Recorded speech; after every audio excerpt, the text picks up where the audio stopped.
It was a beautiful, serene day. My sweet daughter held my hand, looking up at me with a bright smile. My loving husband stood beside me, and I felt a deep sense of contentment. But that blissful moment was interrupted when I saw him. "Hey, long time no see," he sneered. It had been years since I'd seen Ian, my ex-husband. He approached us with a smirk that I knew all too well. "Did you have a baby? At your age? An old woman like you." "If I were your age, I wouldn't even think about becoming a mother."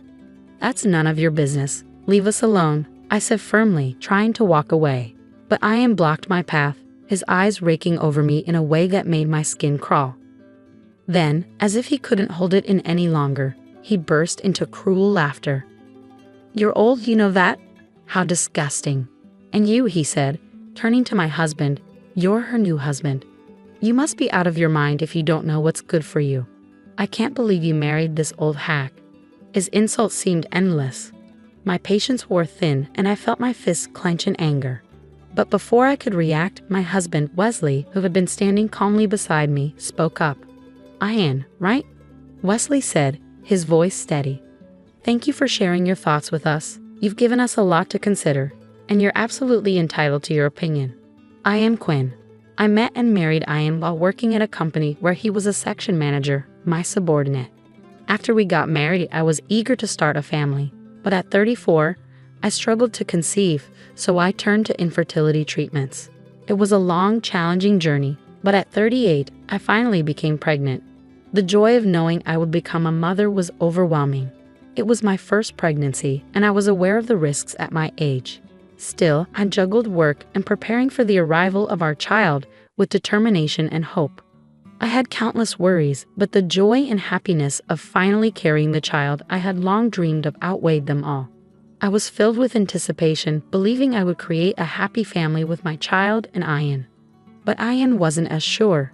Fertility treatments were expensive, and I spent most of my pre-marriage savings on them. The side effects often left me physically unwell, making it difficult to maintain the same workload I had before marriage. So I decided to change jobs. The job change meant my salary was cut in half, but it allowed me to work less and focus more on the fertility treatments with a clear mind. However, Ian grew distant. The truth was, Ian had been attracted to me because I was ambitious and earning well before we got married. There was no sign of marriage in my future at the time, and I was on the path to success at work. He noticed my financial stability, which was his main reason for marrying me. When I told him I wanted to have a baby and subsequently changed jobs to focus on the treatment, Ian was unforgiving. He couldn't accept the shift in our circumstances and the cost of the fertility treatments.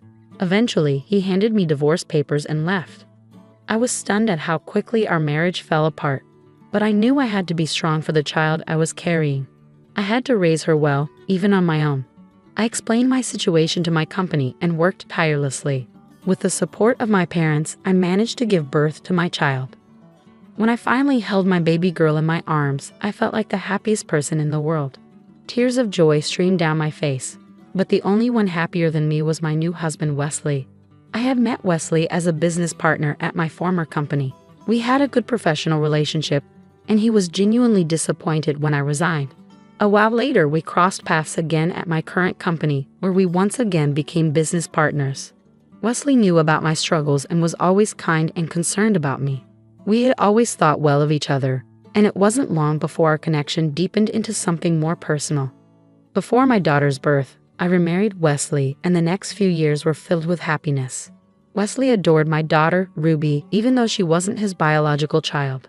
His care for her was almost overprotective. After I gave birth and fell ill, Wesley insisted that I take it easy. He took on most of the housework and cared for Ruby with a tenderness that showed just how much he cared for both of us. One day, we decided to take a walk in the nearby park. The weather was perfect, and Ruby fell asleep soon after we arrived. As we strolled through the park, I noticed a familiar figure walking ahead. My heart sank. I quickly took Wesley's arm, trying to steer us in the opposite direction, but it was too late. The person had already noticed us and was approaching with a smirk and a nasty smile. "Long time no see," he said. I recognized the voice immediately. "Ian, long time." "Did you have a baby?" he asked, his tone dripping with sarcasm. "Yeah. Got a problem with that?"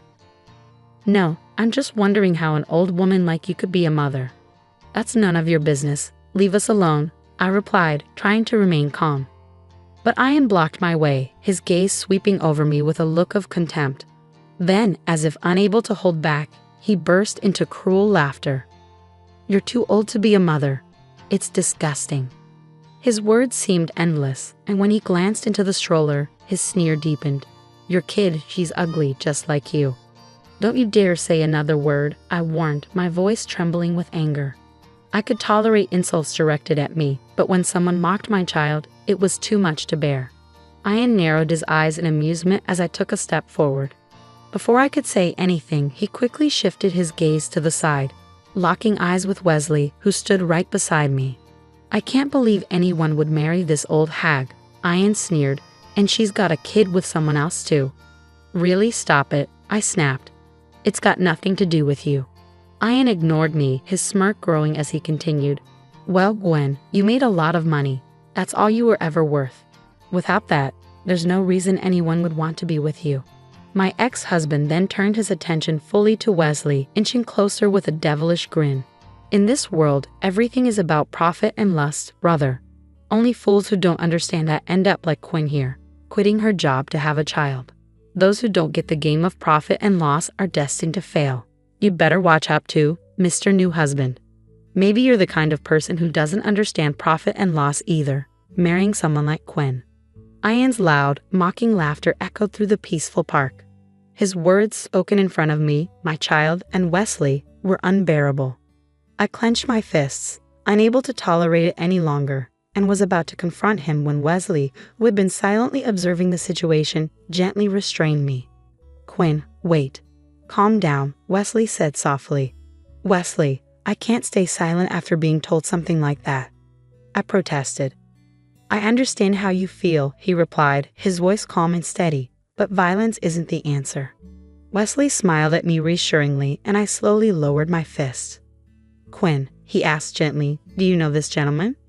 He used to be one of my subordinates at the company I worked for. I replied, deliberately leaving out the fact that Ian was my ex-husband. I didn't want to admit that I had once been married to such a horrible person, but Wesley already seemed to understand. He smiled knowingly and nodded in understanding. So it was you, Wesley said calmly, then turned to me. Quinn, take care of Ruby for me, okay? He handed me the stroller and stepped forward, positioning himself between us and Ian. Wesley looked directly at Ian, his usual soft smile never wavering. Ian, right? Thank you for sharing your thoughts with us. You're absolutely right. Profit and loss are very important, not just financially, but also when it comes to the people in our lives. Sometimes it's wise to think in those terms.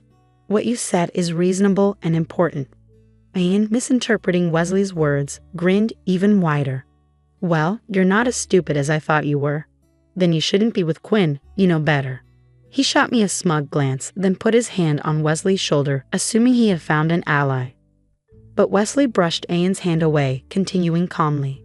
You know my father owns a business, and in business, calculating profit and loss is crucial. That's why I'll definitely share what you said today with him. Ian, still not grasping the situation, asked with a hint of curiosity. Is your father present? If you want, I can talk to him directly, Ian offered, his eyes lighting up with the prospect of a potential opportunity. It was obvious he still craved money and status, despite the way he had just mocked me. I was beyond amazed at how quickly he could shift his demeanor when he saw a chance to gain something. I know you're probably busy, Ian, so I'll let my father know. I'm sure he'll be in touch with you soon, Wesley replied smoothly. Well then, I'll leave you alone for today, Ian said, clearly satisfied with himself. With that, Wesley gently took Ruby and me by the hand and led us away. As we walked past Ian, he glanced down at me with a look that almost resembled pity. I couldn't help but feel a small pang of it for him as well, knowing that Wesley's offer wasn't what Ian imagined. Ian's naivety in taking it at face value was almost admirable. What Ian didn't realize was that Wesley's father was the president of a company that held significant sway over the firm Ian worked for. Wesley, although not working in his father's company at the moment, was gaining experience in the business world on his own. This was likely why Ian had no idea who Wesley really was. I had only learned about Wesley's background just before we got married, and his parents had been nothing but kind to me. When they found out I was pregnant with my ex-husband's child, they didn't reject me. Instead, they supported me through the challenges of raising Ruby, and Ruby quickly grew attached to them. It was heartwarming to see them play together, forming a bond that only deepened over time. If my father-in-law had heard what Ian said today, I knew there would be serious consequences. And as expected, the very next day, Ian went to work, only to be summoned by his furious boss. The president of the company, who happened to be my father-in-law, had personally complained to Ian's boss, calling him out by name. My father-in-law, well aware of the circumstances surrounding our divorce, was outraged. He wasted no time in making a phone call to Ian's superior, emphasizing Ian's poor attitude and the importance of properly educating employees. Ian had no idea what was coming, and it was clear he had underestimated the situation entirely. My son told me that one of your employees lectured him about the importance of profit and loss. You should carefully consider how much profit or loss you might incur from one person's mistake, my father-in-law had said to Ian's boss. When Ian's boss confronted him, Ian finally realized the gravity of the situation and decided to call me. "Hello, Quinn. I'm sorry," came Ian's voice over the phone. I was taken aback by the unexpected apology. I knew he might reach out eventually, but I hadn't expected it to happen so soon. The urgency in his voice was clear as he continued to apologize repeatedly. "I'm really sorry. Please forgive me," he pleaded. "Forgive you?" I thought to myself. "After you mocked us like that? What's wrong?" I asked, a hint of sarcasm in my tone. "Did you hear from my father-in-law?" I could hear him choke on the other end, clearly unsettled. "Yes, he gave me your kind advice. I'm really sorry." "I apologize," Ian stammered. "I'd like to apologize to your current husband and the president in person." "Did your boss tell you to do this?" I asked, seeing right through his sudden remorse. "Yes," he admitted, sounding desperate. "I was told not to return to the company until I apologize in person and get your forgiveness. Please help me. We were married once." His voice trailed off, filled with desperation. "Please, Quinn. Quit it." I cut him off, my voice firm. "You've only ever seen me as someone who earns good money, haven't you? Now you're getting carried away, trying to crawl back when things go wrong. You were the one who said it's all about profit and loss, right? Well, for me, it's a loss to keep you anywhere near my husband and father-in-law. Talking to someone who made fun of my daughter and my husband, it's nothing but a waste of time for me." I paused, letting the words sink in. "So, if you understand, don't call me again." No, Ian's voice grew more desperate. But I hung up before he could finish. He had said countless horrible things to me over the years, and while I might not have said everything I wanted to, at least now, I felt a small sense of satisfaction. I could only imagine the panic Ian must be feeling at this moment. Not long after, rumors about Ian's behavior began to spread throughout the industry. He had always had a tendency to look down on others, and his reputation had never been good. When we worked together, I often found myself cleaning up his messes. But after I left, there was no one to cover for him anymore, and frustrations with Ian began to build both within his company and outside it. Then this incident happened. Ian's boss was furious with him. My father-in-law's company was one of their biggest clients. In the end, Ian couldn't stay at the company and ended up quitting. Now he was struggling to find a new job. One day, I received a long email from Ian, begging me to help him find work. In one part of the email, he even wrote, "I know I said some terrible things, but I really love you, Quinn." How disgusting. I had heard rumors that after our divorce, Ian had started dating a much younger woman. But now, with no job and no prospects, he seemed lost, unable to find his way back to the life he once had. So she left him. It's true what they say, you get what you deserve. Ian kept sending me emails, insisting, "I want you to help me because it's your fault I'm in this pitiful situation," or claiming, "You should help me because I still love you." It's the very definition of karmic retribution. I've been ignoring all the emails, but lately the frequency has been increasing. I'm seriously considering blocking him altogether. Meanwhile, I'm still living a happy life with my loving husband Wesley and our daughter Ruby. Recently, Ruby has started talking, and I can't take my eyes off her. She's growing up so fast, and Wesley, my in-laws, and I are all so in love with her. I want to keep this family happy forever.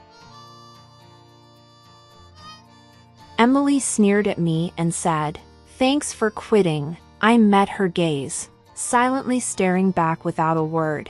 "It's about cutting labor costs. We don't need a hag who exploits overtime pay at our company," she added, clearly pleased with herself. Tom seemed satisfied, too.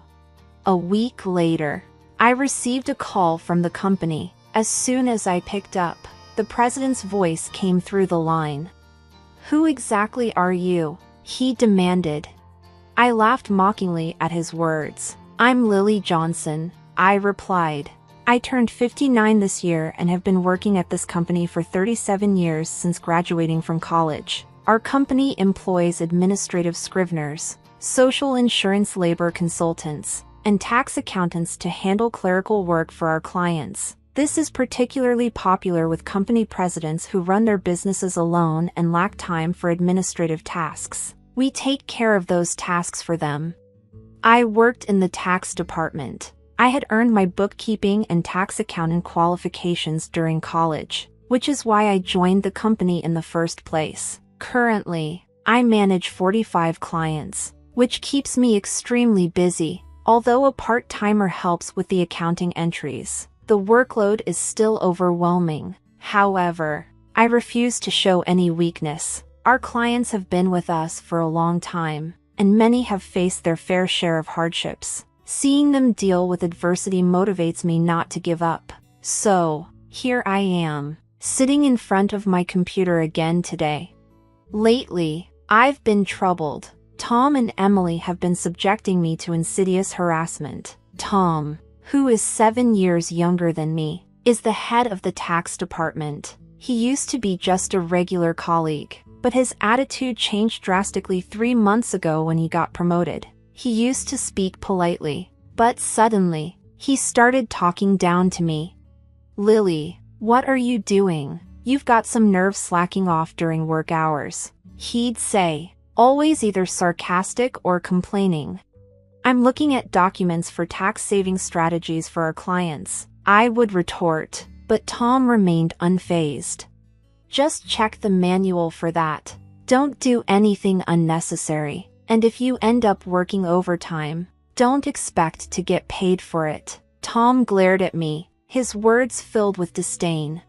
Unable to respond, I turned to Emily, Tom's assistant. She chimed in, "Lily, you should work more efficiently. At this rate, you'll never finish. That's why you're still a rank-and-file employee." Emily laughed mockingly. I was the first to be offered the promotion to department head, but I declined at the time. Taking the head position meant more management responsibilities and less interaction with clients. However, this was an internal offer, so Tom and Emily don't know about it. "I'll make sure to complete my regular duties as well," was all I could manage to say. Still, Tom and Emily's harassment continued. "You're increasing overtime again? What a waste." Tom's angry voice echoed through the office. "Lily, cut it out. Your constant overtime is dragging down the whole tax department's performance." Emily sighed. The reason for yesterday's overtime was simple. Tom had accumulated a month's worth of declaration forms that needed to be filed by the end of the month. After work yesterday, Tom suddenly said, "Take care of these," and left several client files on my desk. I turned pale when I saw the files. "Wait, these all have deadlines this month, right?" I asked, confused. By then, Tom was already nowhere near. Looking for him, I saw he was already packing up at his desk. "I'm heading out. Take care," he said and quickly left the office. "Good luck." Emily followed Tom out, laughing mockingly. Unbelievable. I sighed and opened the client files left on my desk. Moreover, some of the files were Emily's responsibility. I sighed even deeper. I knew why Tom was harassing me. They wanted me to retire quickly. I have more experience and deeper knowledge of taxation than he does. So other members of the tax department come to me with their questions instead of Tom. There are other reasons why everyone avoids Tom. He looks greasy and unapproachable. and the only female employee who stays near him is Emily. Tom likes young women, which is probably why he wants me to retire, so the other female employees will rely on him more. It's such shallow thinking. It gives me chills. There's also the fact that he simply doesn't like me. Emily was harassing me to curry favor with Tom. Tom evaluates the performance of the tax department, so she probably wanted to undermine me to get a good evaluation from him. Anyway, I have to manage these declarations. Not only do I have to prepare the tax declarations for my assigned companies, but it looks like I won't be able to finish today's work either. But if I try to claim overtime, I resigned myself to the prospect of unpaid overtime, knowing I'd only get complaints from Tom and Emily. Then, one day, I was suddenly called into the president's office. Our company had just undergone a change in leadership. The president's father, who had managed the company since its founding, had recently fallen ill and handed it over to his son. The new president had worked elsewhere and wasn't fully familiar with our operations yet, but he had little choice in the matter. "Excuse me," I said as I entered the president's office. I noticed Tom and Emily were already there, both with unpleasant smirks on their faces.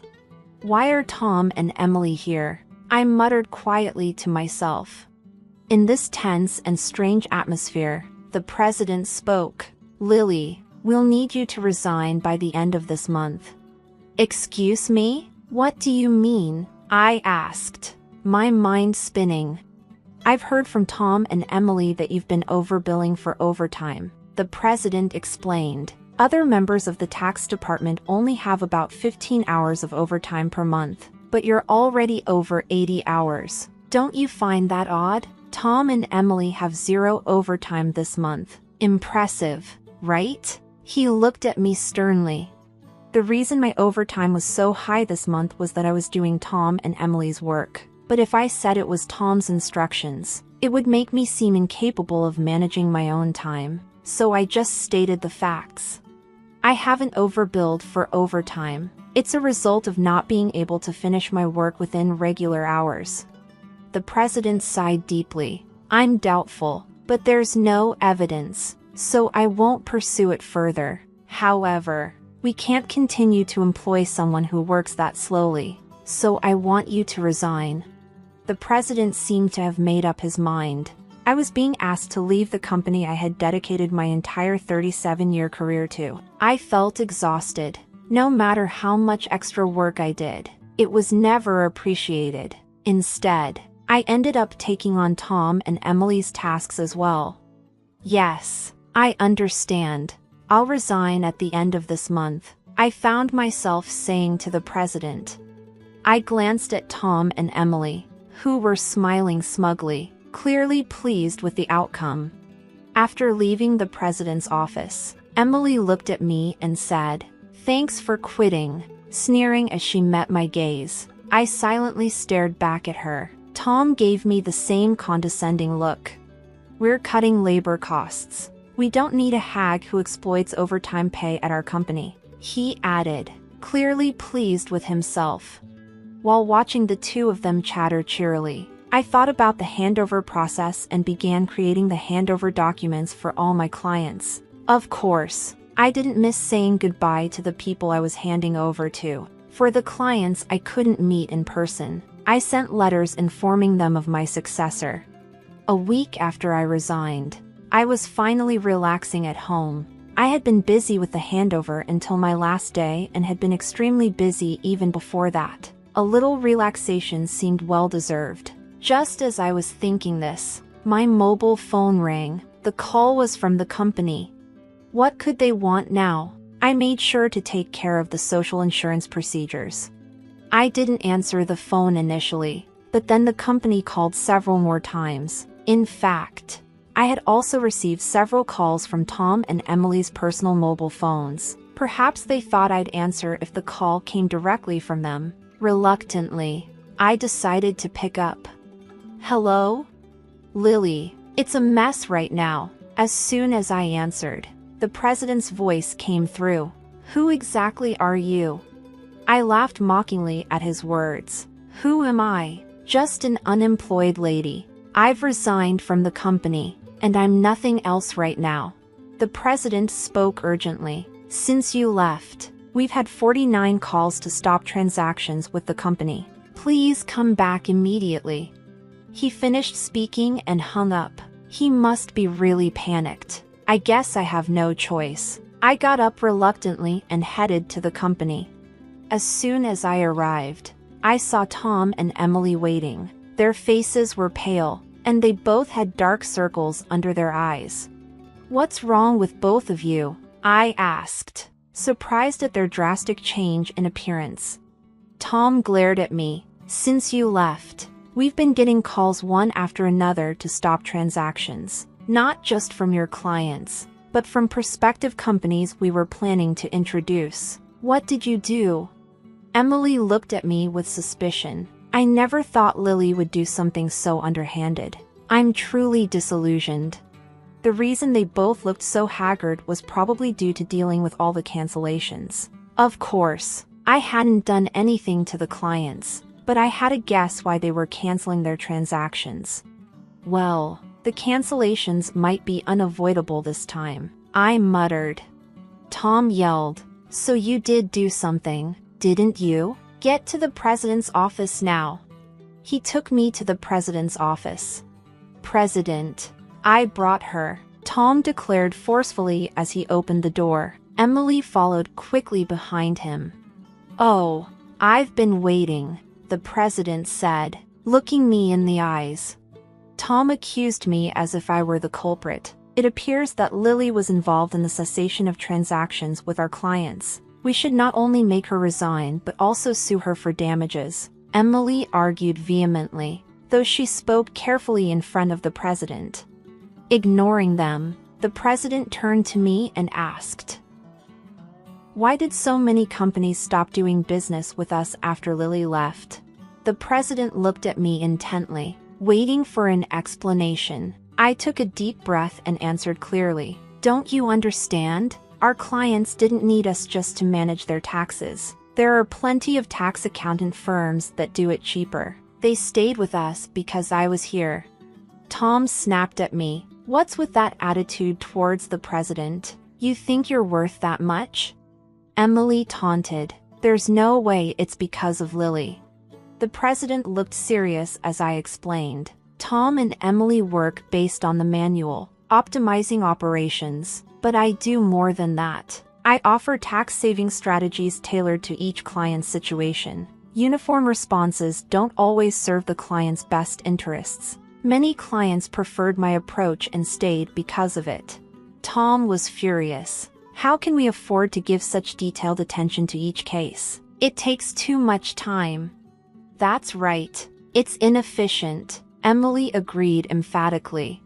The president sighed deeply and said, "Actually, I just got a call from my dad, the former president. Some of the clients who stopped transactions contacted him directly to discuss the situation with Lily." I was surprised to hear this. I hadn't expected the clients to go that far for me.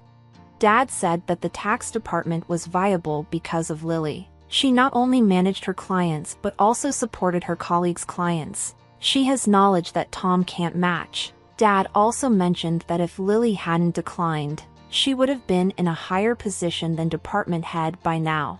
The president spoke with a pained expression. No way," Emily said, looking shocked. She probably couldn't believe that I might have been her boss.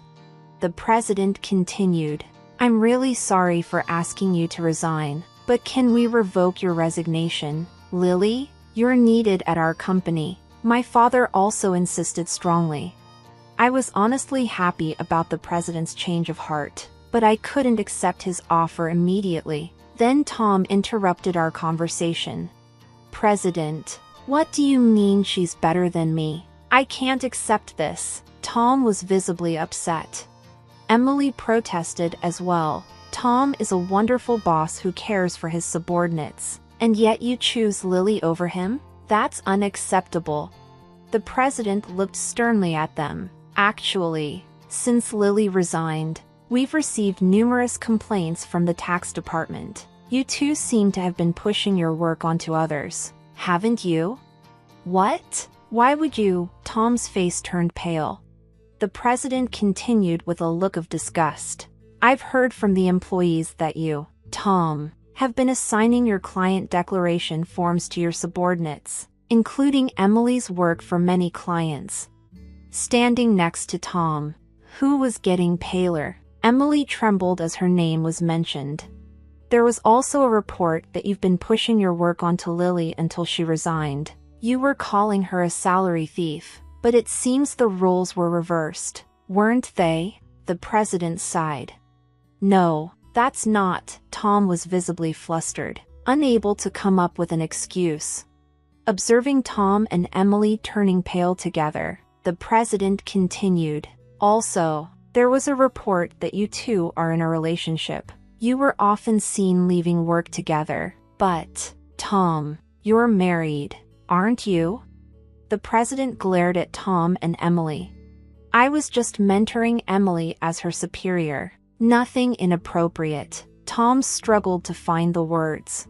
The president produced several receipts. These are receipts questioned by the accounting department. These dining expenses filed by Tom, who were they with? Certainly not clients, right? Tom was sweating profusely, unable to speak. Emily's face turned ghostly pale. Tom and Emily, you've neglected your duty and inflated expense claims. Plus, you're having an affair in the office despite being married. According to company policy, I'm terminating your employment as of today, the president told them calmly and straightforwardly. Tom and Emily tried to resist. Please wait. I'll retract the receipt claims. Just don't fire me. I have a family, Tom pleaded desperately. Emily did the same. Please. I don't want to be fired. I'll apologize to Lily and the others for offloading work on them. She was on the verge of tears, realizing the severity of being fired for neglecting work and having an affair with a supervisor. She must have been worried about her reputation. I advised them, why don't you just stop resisting? It's undignified. Tom glared at me. Shut up. What would a single person like you understand? I sighed and replied, Tom, you were the one who got me fired. It's just karma, what goes around comes around. Why don't you take some responsibility and reflect a bit? Damn it. Tom looked frustrated, and Emily bit her lip. And I haven't reported this yet, but there's more to Tom and Emily's misconduct. Should I share more details? I asked the president with a smile. Tom and Emily's behavior was well known in the tax department. Their stories had reached me, whether I liked it or not. No, please don't. Lily, stop. They both pleaded frantically, trying to stop me. I gave them an ultimatum. Wrongdoings eventually come to light. It would be better for you to face reality before it gets worse.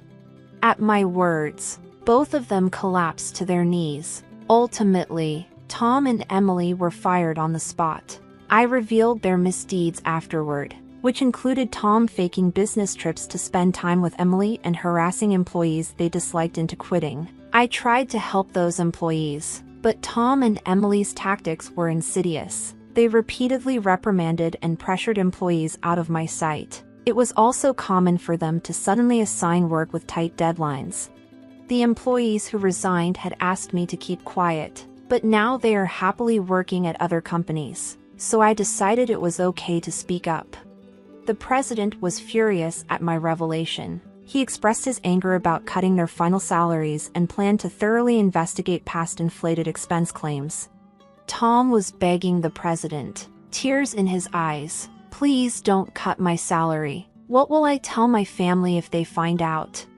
Eventually, Tom and Emily's affair was exposed to Tom's wife, and he ended up getting divorced. The two are now facing claims for compensation in the divorce lawsuit. I know this because, for some reason, Tom contacted me. Please, can you persuade the president to reconsider the firing? Emily and I are in a real bind now. Apparently, Tom and Emily are struggling to find new jobs. The tax industry is somewhat insular. And if you commit too many misdeeds, word spreads quickly through the industry's network. That's why no one is willing to hire them. However, they need money for divorce compensation and living expenses, so now they're working day labor jobs. Like at construction sites, people used to office work suddenly doing hard labor outdoors must be tough. Emily often calls me crying, "Lily, please help. I just wanted a raise and a better life. I never really liked Tom, and this situation is unbearable," Emily would say, crying.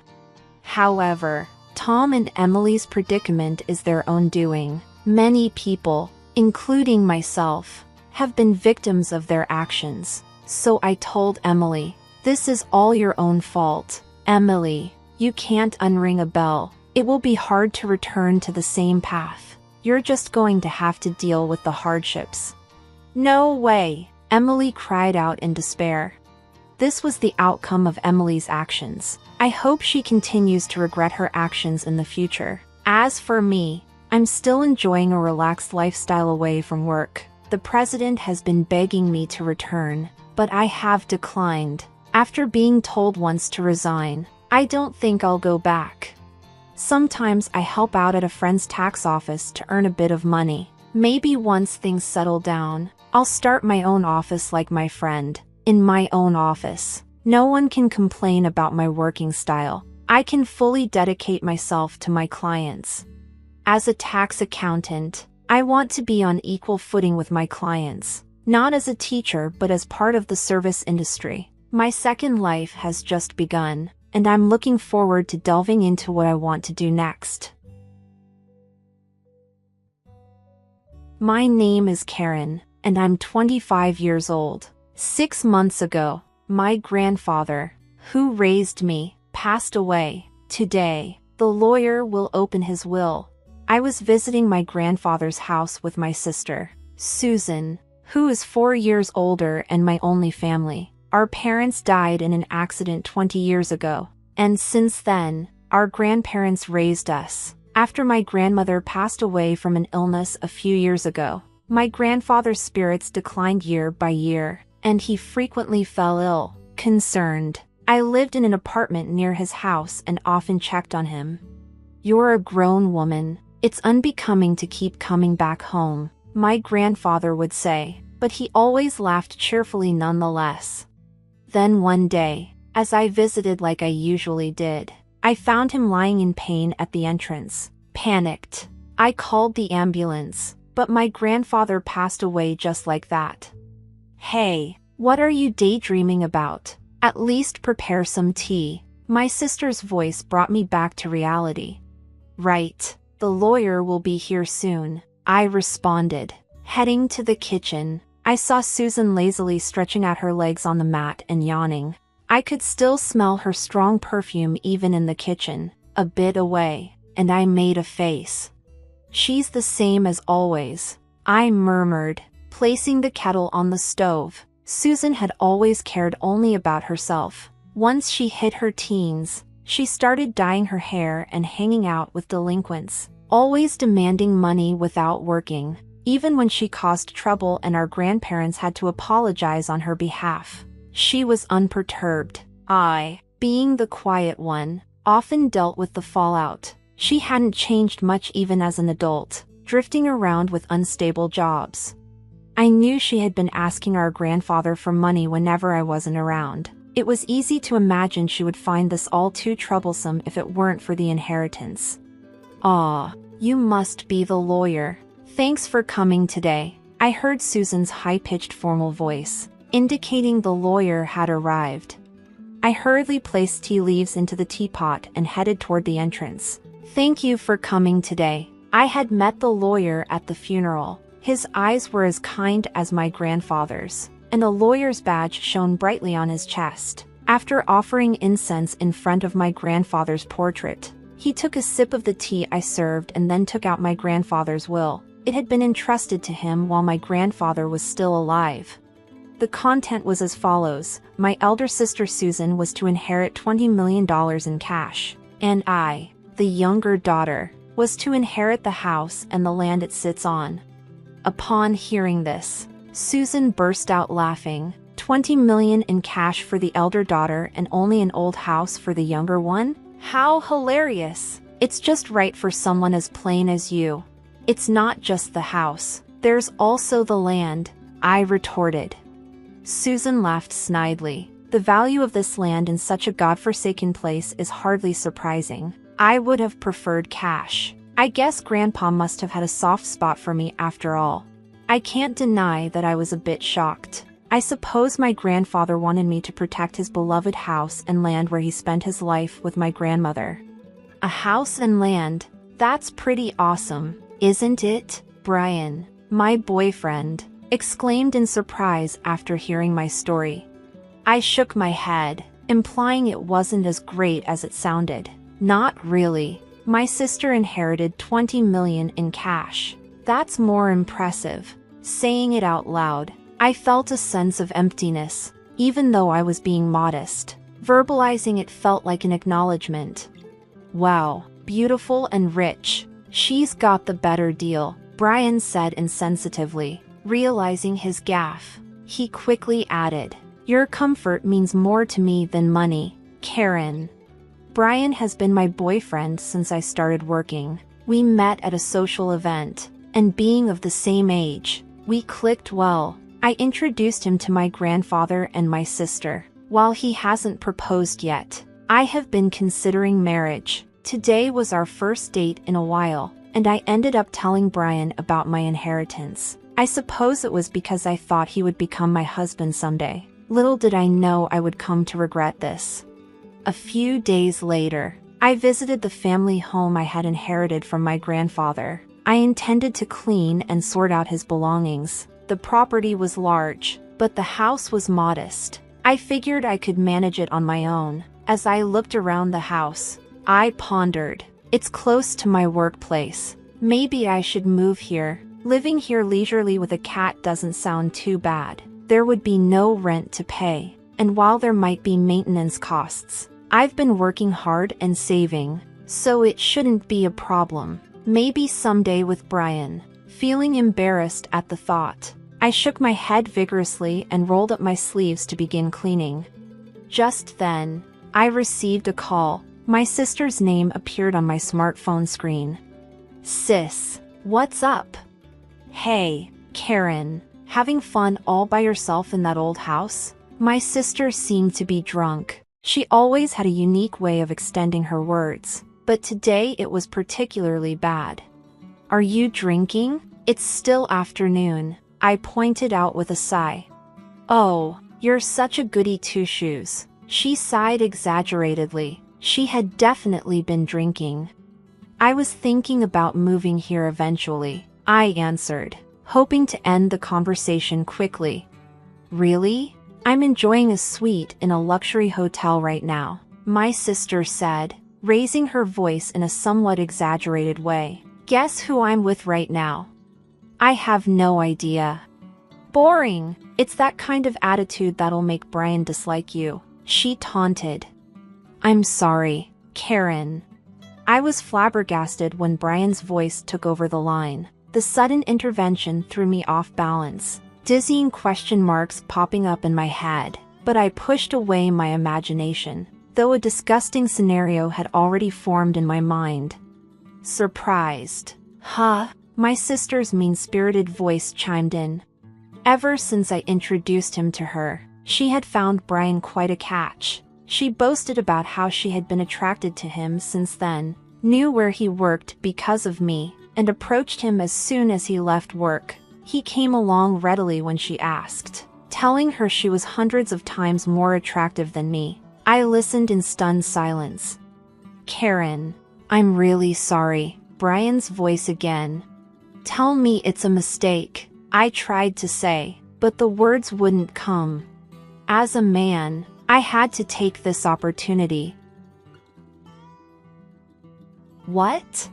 I do feel bad about it, but come on, it's impossible to resist a beautiful woman who has $20 million, right? The way he spoke, as if asking me to understand, drained my emotions. I felt a cold sensation like my blood was being drained from me. You know what? I don't need a man like you. I could hear my sister laughing uproariously in the background. The voice on the phone changed back to her. Well, that's how it is. From now on, let's not consider ourselves sisters, okay? I wouldn't want you turning to me just because you're broke. With those words, she ended the call, overwhelmed by emotions that had lagged behind. All I could do was cry out. 5 years have passed since then. I had a cat in my lap, dozing off in front of my laptop. The cat purred contentedly in its sleep. Today was my day off, but I still had a bit of work I brought home. Oh no, this won't get the work done, I said, feeling guilty but having to move the cat off my lap. Just as I reached out, my phone started to ring. An unfamiliar number was displayed. Thinking it could be work-related, I answered the call without any suspicion. Hello? Karen, long time no see. I instantly knew who it was and froze. The distinctive way of speaking was unmistakably my sister's. It's you, Karen, isn't it? I can tell just from your initial hello. After all, I'm your big sister. 5 years had passed, making Susan 34. A smirk formed at the corner of my mouth at her unchanging way of talking. You're just the same. By the way, I came home and there's a hotel standing. Did you sell the house? That's none of your business.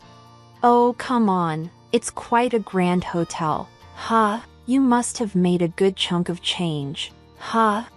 Getting fed up, I was about to end the call when she started to chatter about her current situation. According to Susan, she had blown through the inheritance in about 2 years. Now she even had a considerable amount of debt. Even Brian, who she's still hanging around with, seemed to be drowning in debt.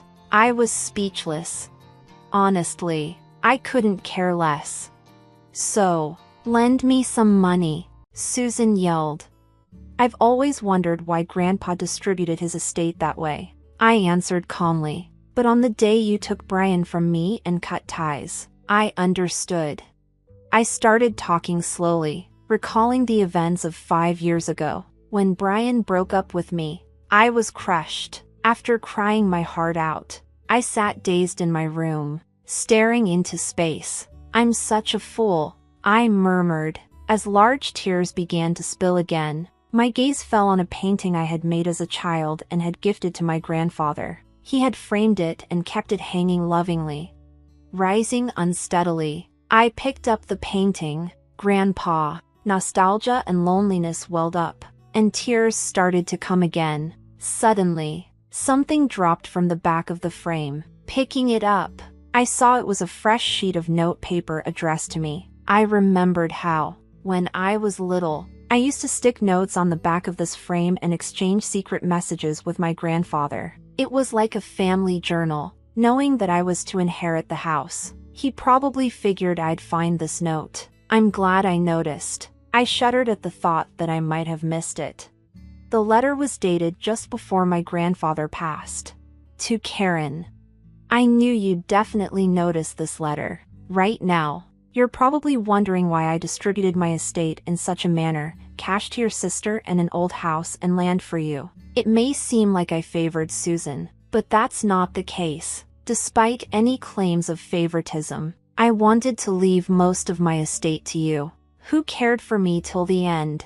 I finally understood what had been bothering me. No matter what, Grandpa thought more of me. I was deeply hurt by Susan's words at that time, despite having loved my grandfather more. A kind of jealousy. I continued to read the letter. But Susan would not be satisfied with a regular division, even as her grandfather. I must admit she's terribly greedy.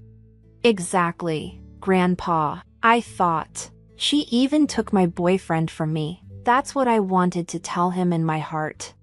That's why I arranged it this way. If at first glance Susan appears to have received the better deal, she won't pay attention to your share. The value of this land in our area is continuously increasing due to ongoing urban development. As of the time I'm writing this, it's not worth Susan's $20 million yet. but the value will surely increase in the future. You can live here if you're attached to it or sell it when its value rises enough to make a good profit. All I want is for you to be happy." When I finished conveying the contents of the letter, Susan clicked her tongue and said, "Hag. I lived in that house for a while, but when my marriage was settled, I decided to sell the house. Just like grandfather's letter said, the land value had risen enough anyway. I'm never lending you money." Susan seemed frustrated, but, as if she had a good idea, she said, "Right. If you want, I can give Brian back to you. So help your sister. It's a good deal, right?" At that moment, I felt something snap inside me. Enough is enough. You've been taken care of by Grandpa, and yet you haven't shown a hint of gratitude. I despise you for that, and you're not my sister anymore. Besides, I'm already married. I don't need Brian, and I don't even want to see his face. Stay out of my life for good." I said what I needed to say and hung up. I quickly set up call blocking. My cat, who had been cowering on the bed, looked up at me with wide eyes. I quickly picked up my cat and said, "I'm sorry."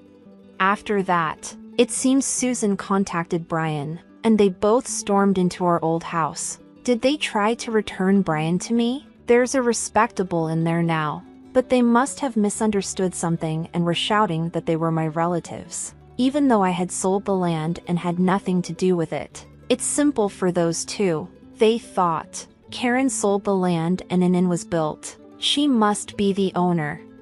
Of course, the staff reported them to the police. The two of them were arrested because they had destroyed several items in the inn. Furthermore, it was discovered that they had been committing marriage fraud for money in the past. It seems they'll be sent to prison together. I was also questioned by the police, but I was able to prove that I had no involvement quickly, as we were estranged, and I was released. As my husband, who came to pick me up, and I were walking through the station, we heard screaming and turned our gaze. There were Susan and Brian, looking completely different. Fortunately, they didn't notice us. Both of them had messy hair, worn-out clothes, and looked nothing like the two people I remembered. Especially Susan, who never skipped her makeup and fashion, looked even more different. They were probably being moved to a different location. As I watched the two of them, filled with a sense of melancholy, my husband and I locked eyes. I grabbed the hand he extended, and we left the police station. "Are you okay?" My husband, always concerned, looked at me with gentle eyes. "I'm okay. I have you and this little one," I said, touching my fairly noticeable belly and smiling back. In my belly, a new member of our family was growing. Money is important, but there's something even more valuable. That's what I want to teach our child, with my husband by my side. My name is Emily, a 33-year-old woman with a passion for neatness and organization. I work as an auditor at a large firm, and my friends often tease me about my obsession with keeping receipts and paying taxes on time. But I believe these little habits are what keep my life running smoothly. Let me tell you how I met my husband, Jake. It was at a party hosted by our mutual friend, Lisa. I remember that evening clearly. I was sipping a glass of wine and catching up with some old college friends when Jake walked in. He was a bit older, carrying himself with a confident stride and a charming smile. He worked as a manager at a food sales company. "Hey, I'm Jake. Do you mind if I join you?" he asked, holding a beer and looking directly at me. "Sure, I'm Emily. Nice to meet you," I replied, smiling back at him. We started talking, and I was surprised by how effortlessly the conversation flowed.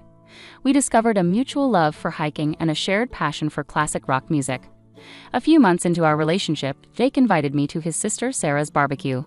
It was my first time meeting his family, and I was a bit nervous. When we arrived, Sarah greeted us warmly, but her 3 kids were a whirlwind of energy, running around and tossing toys everywhere. "Hey Sarah, this is Emily," Jake said, introducing me. "Nice to meet you, Emily. These are my little rascals, Mike, Tom, and Lily," Sarah said, barely holding on to Tom as he wriggled out of her grasp. Nice to meet you all, I replied, trying to hide my unease. As the evening went on, the kids became wilder, climbing on furniture, throwing food, and yelling at the top of their lungs. I glanced at Jake, hoping he'd say something, but he just smiled and shrugged. Aren't they just full of energy? He said, chuckling. I forced a smile. Yeah, they sure are. As our relationship progressed, Jake and I started discussing the future. He proposed to me during a hike on a beautiful hill overlooking the valley. It was simple and sweet, just the way I liked it. Our wedding was lovely, aside from one little hiccup, Sarah's kids. They were at it again, running around, making a mess, and being loud. Sarah didn't seem to care, and Jake found it amusing. Look at them. They're having so much fun, Jake said, laughing as he watched them spill drinks and toss food around. Yeah, but they're also making a huge mess, I replied, trying to keep my irritation in check. Oh, come on, Em, they're just kids. Let them enjoy, he said, shrugging it off. I didn't want to spoil our special day by arguing, so I let it go, hoping things would improve once we settled into our new life together. After we got married, Jake and I decided to buy a house together. We had been living in a rented apartment, but we wanted a place to call our own. I was really excited about this new chapter in our lives. One evening after work, Jake and I sat down to discuss our finances and how we'd manage the expenses for our new home. Emily, we need to figure out how we're going to split the costs, Jake said, leaning back on the couch. Yeah, I've been thinking about that too, I replied. I can handle the furniture, appliances, and some art pieces. What about you? Well, I was thinking I could buy you a new car. I know your old one is giving you trouble, Jake suggested. I was surprised and delighted. Really? That would be amazing. My car is practically falling apart. Yeah, I've seen it struggle. It's time you had something reliable, he said with a smile. We started house hunting right away. After a few weeks of searching, we found a beautiful house that we both loved. It was a bit pricey, but we decided it was worth it. Moving in was hectic, but I was excited about decorating our new home. I spent a lot of time selecting furniture and appliances, ensuring everything was high quality and stylish. One Saturday, Jake surprised me with a new car. It was a sleek, shiny sedan, and I was thrilled. Jake, this is incredible. Thank you so much, I exclaimed, hugging him tightly. You're welcome, Emily. You deserve it, he said, looking proud of himself. As we settled into our new home, everything seemed to be going well. We both enjoyed our jobs and loved coming back to our cozy house. But as time passed, little things started to bother me. Jake's laid-back attitude, which I once found charming, began to get on my nerves, especially when it came to household chores. Jake, can you help me with the dishes tonight? I asked one evening after dinner.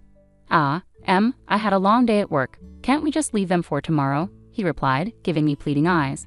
Jake, we can't keep putting things off. I'm tired too, but we need to keep this place clean, I insisted. Fine, I'll do it, he said, sighing heavily as he got up from the couch. A few months into our marriage, I started worrying because I couldn't get pregnant. It was really stressing me out. I went to the doctor, and he told me to be patient, that it would happen when the time was right. Still, it was hard not to worry. Meanwhile, Jake's sister Sarah, with her 3 kids, was visiting a lot. Sarah lived in a neighboring state, but you'd think she lived next door with how often she was around. Every time she came over, she'd unload all her problems with her husband on me. It was nonstop. During dinner, while we were trying to relax, she'd be at it, talking about her issues. Emily, you won't believe what John did this time, Sarah would start, rolling her eyes. Sarah, can we talk about something else for once? I'd ask, trying to steer the conversation away from her marital drama. Oh, come on, Emily, I need to vent. You're the only one who understands, she'd reply, not getting the hint at all. And her kids? They were a nightmare. As soon as they stepped into our house, it was like a circus. They'd run around, fight with each other, throw food, and just be loud. After a long week at work, all I wanted was some peace and quiet, but that was impossible with those kids around. Guys, can you calm down, please? I'd say, trying to keep my cool as they tore through the living room. Why are you always so uptight, Emily? Sarah would snap at me whenever I tried to get her kids to behave. They're making a mess, Sarah. I just cleaned the house, I'd respond, feeling my patience wearing thin. Well, maybe if you had your own kids, you'd understand, she shot back one day, her words hitting me like a punch in the gut. I was stunned by how insensitive she was, especially knowing how much I was struggling with getting pregnant. It felt like a slap in the face, and I couldn't believe Jake didn't say anything to defend me. Jake, are you going to let her talk to me like that? I asked, my voice shaking with anger and hurt. Emily, calm down. You're making a big deal out of nothing, he said, siding with her again. A big deal out of nothing? She just insulted me in my own home, I shouted, feeling the tears well up. I was so done. I couldn't keep living like this, constantly disrespected in my own home, with my husband always taking his sister's side. It was clear to me that something had to change, and soon. One Saturday, Sarah showed up with her 3 kids. She dumped them on me and said, "Emily, I need a break from parenting. I'm going shopping." I couldn't help but chuckle when she said, "Parenting." The woman barely knew what that meant. Every time she's here, it's like a zoo. "Fine, Sarah, but you better be quick," I said, already feeling the stress coming on. "Thanks, Emily, you're a lifesaver," she chirped, grabbing her purse and bolting out the door before I could say anything else. Great, I thought, just what I needed. I was in the kitchen, trying to cook dinner. It's a long process and I like things done right, but with those kids running wild, it was impossible to focus. They were yelling, running around, and making a mess. "Guys, can you keep it down?" I shouted from the kitchen, hoping they'd listen for once. Of course, they didn't. Suddenly, I heard a loud crash. My heart sank. I ran into the living room, and there it was, my grandfather's antique Chinese vase, shattered on the floor. My chest tightened with anger and frustration. What the hell happened here? I screamed, looking at the kids who were now standing still with guilty expressions. "We were just playing," one of them mumbled, not meeting my eyes. "This vase is priceless. It's from my grandfather. Do you have any idea what you've done?" I was livid, shaking with anger. Just then, Jake walked in, looking calm and clueless. "What's going on?" "Emily, your nephews just broke my grandfather's vase. Look at this mess." I pointed at the shattered pieces on the floor. "Calm down, Emily. It's just a vase. We can get it fixed," he said, shrugging like it was no big deal. "Just a vase? This isn't about the vase, Jake. It's about respect. I'm tired of this. Every time Sarah comes over, our house turns into a disaster zone, and you don't care," I shouted, my voice cracking with frustration. Just then, Sarah walked in, bags in hand, looking annoyed. "What's all this yelling about?" "Your kids broke my grandfather's vase, Sarah. Look at this mess." I pointed at the floor, trying to hold back my tears. "Well, maybe you should have kept a better eye on them, Emily," she said, not even bothering to apologize. "Are you kidding me? They're your kids, Sarah. I shouldn't have to watch them." I was furious, my hands shaking with anger. Jake just shook his head, looking annoyed. "You're overreacting, Emily. Just drop it." "Overreacting? I've had enough of this. I'm tired of being treated like I don't matter in my own home," I screamed, the tears finally spilling over. Jake just stood there, silent and cold, while Sarah smirked like she had won some sort of victory. I couldn't take it anymore. I stormed out of the room, feeling a mix of anger, hurt, and betrayal.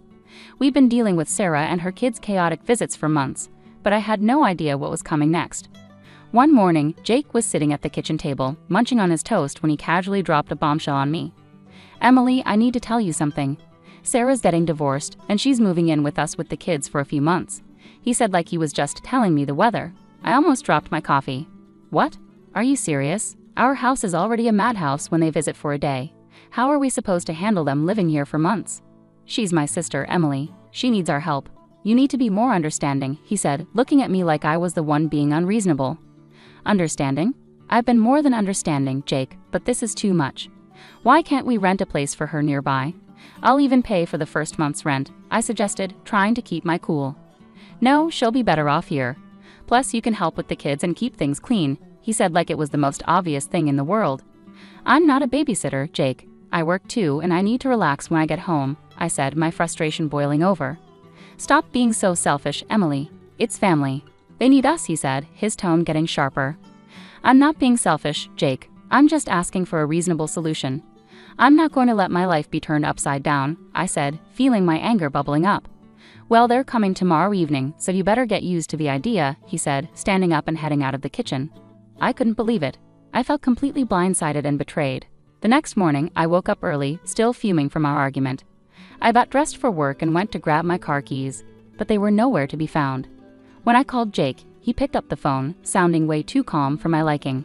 I took the car. "It's mine, remember? I'm giving it to Sarah so she can use it for the kids." I was stunned into silence for a moment. "You're giving my car to Sarah? Are you serious right now?" "It's not your car, Emily. I paid for it, and she needs it more than you do," he said, his tone matter of fact.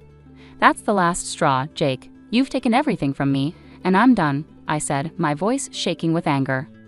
"What are you talking about? Don't be dramatic, Emily," he said, clearly not getting it. I stood there in the hallway, holding my phone, unable to believe what was happening.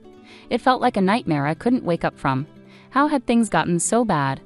I picked up the phone and called a moving company. "Hi, I need a team to move some furniture and appliances today. It's urgent."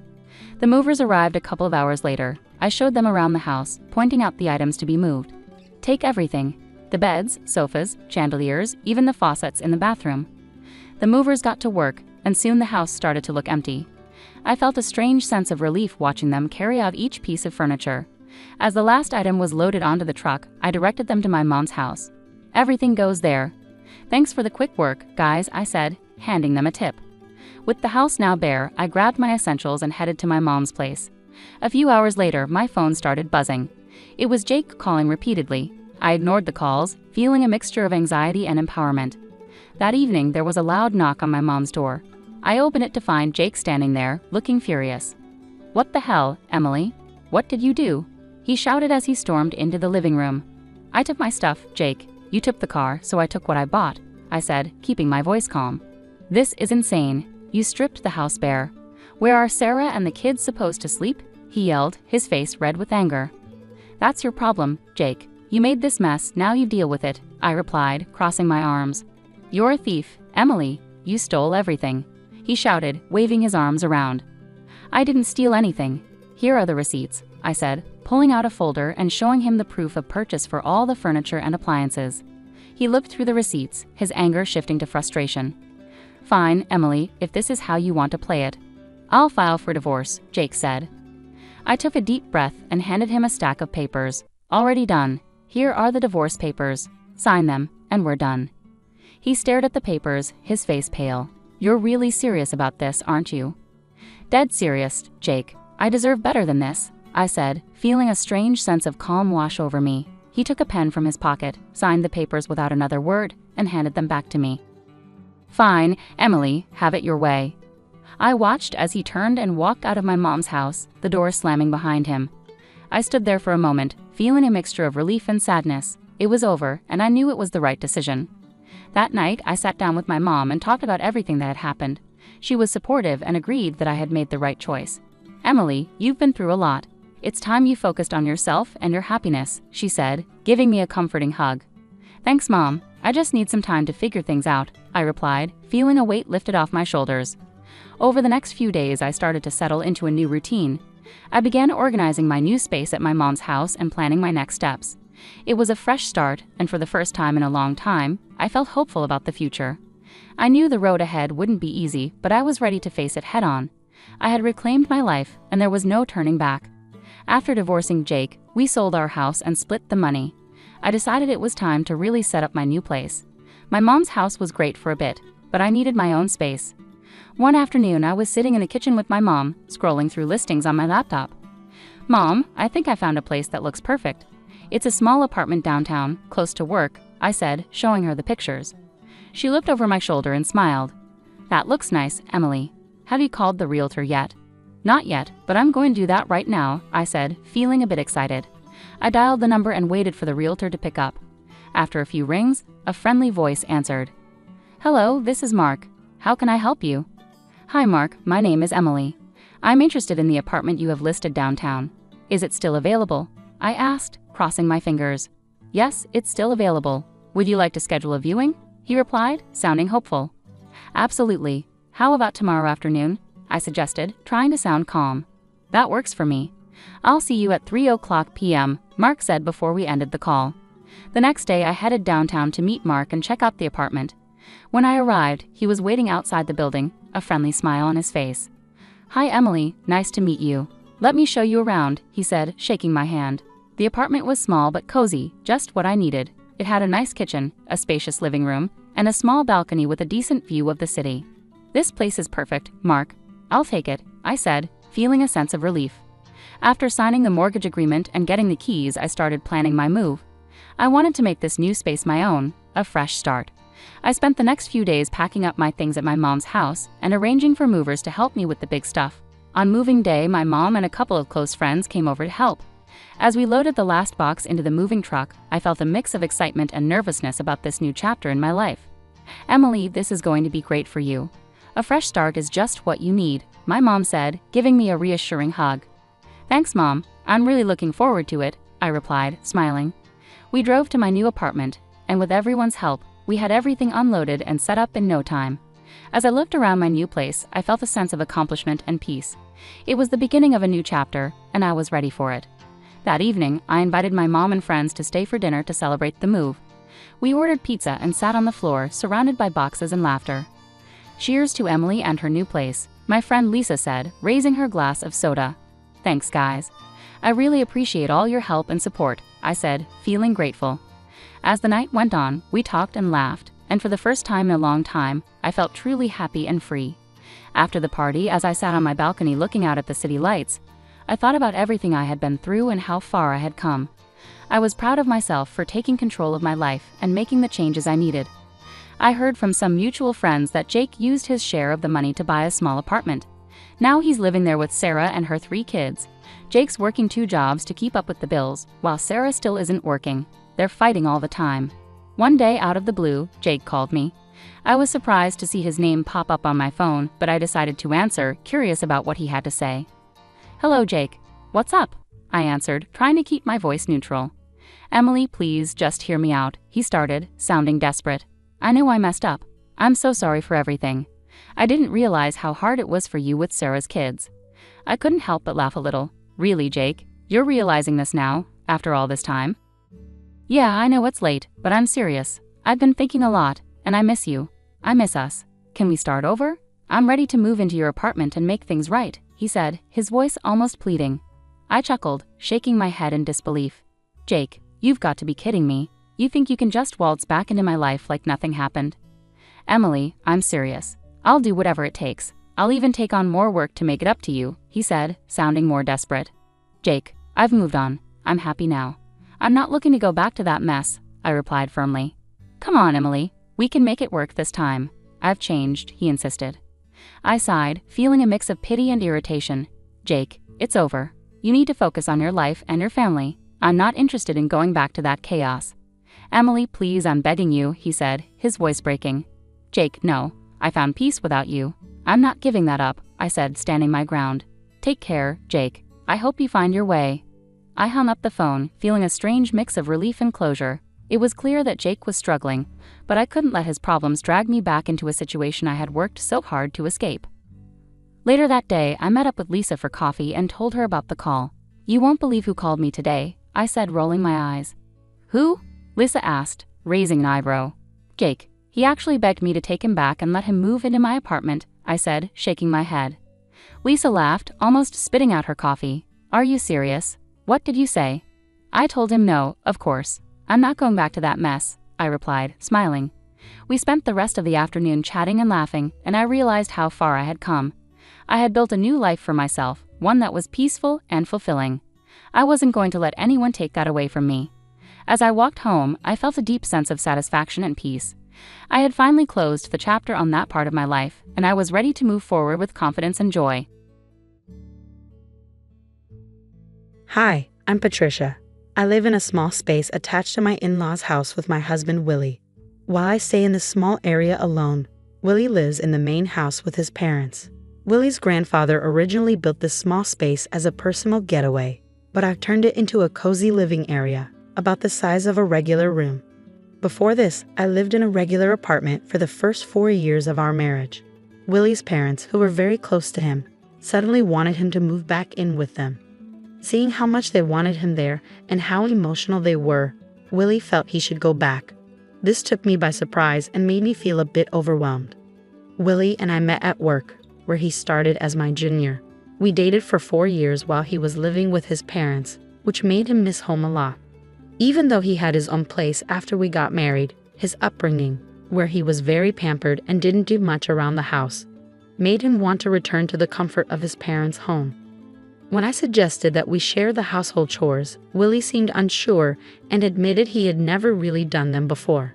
I hoped we could split the chores equally, but Willie never really wanted to help.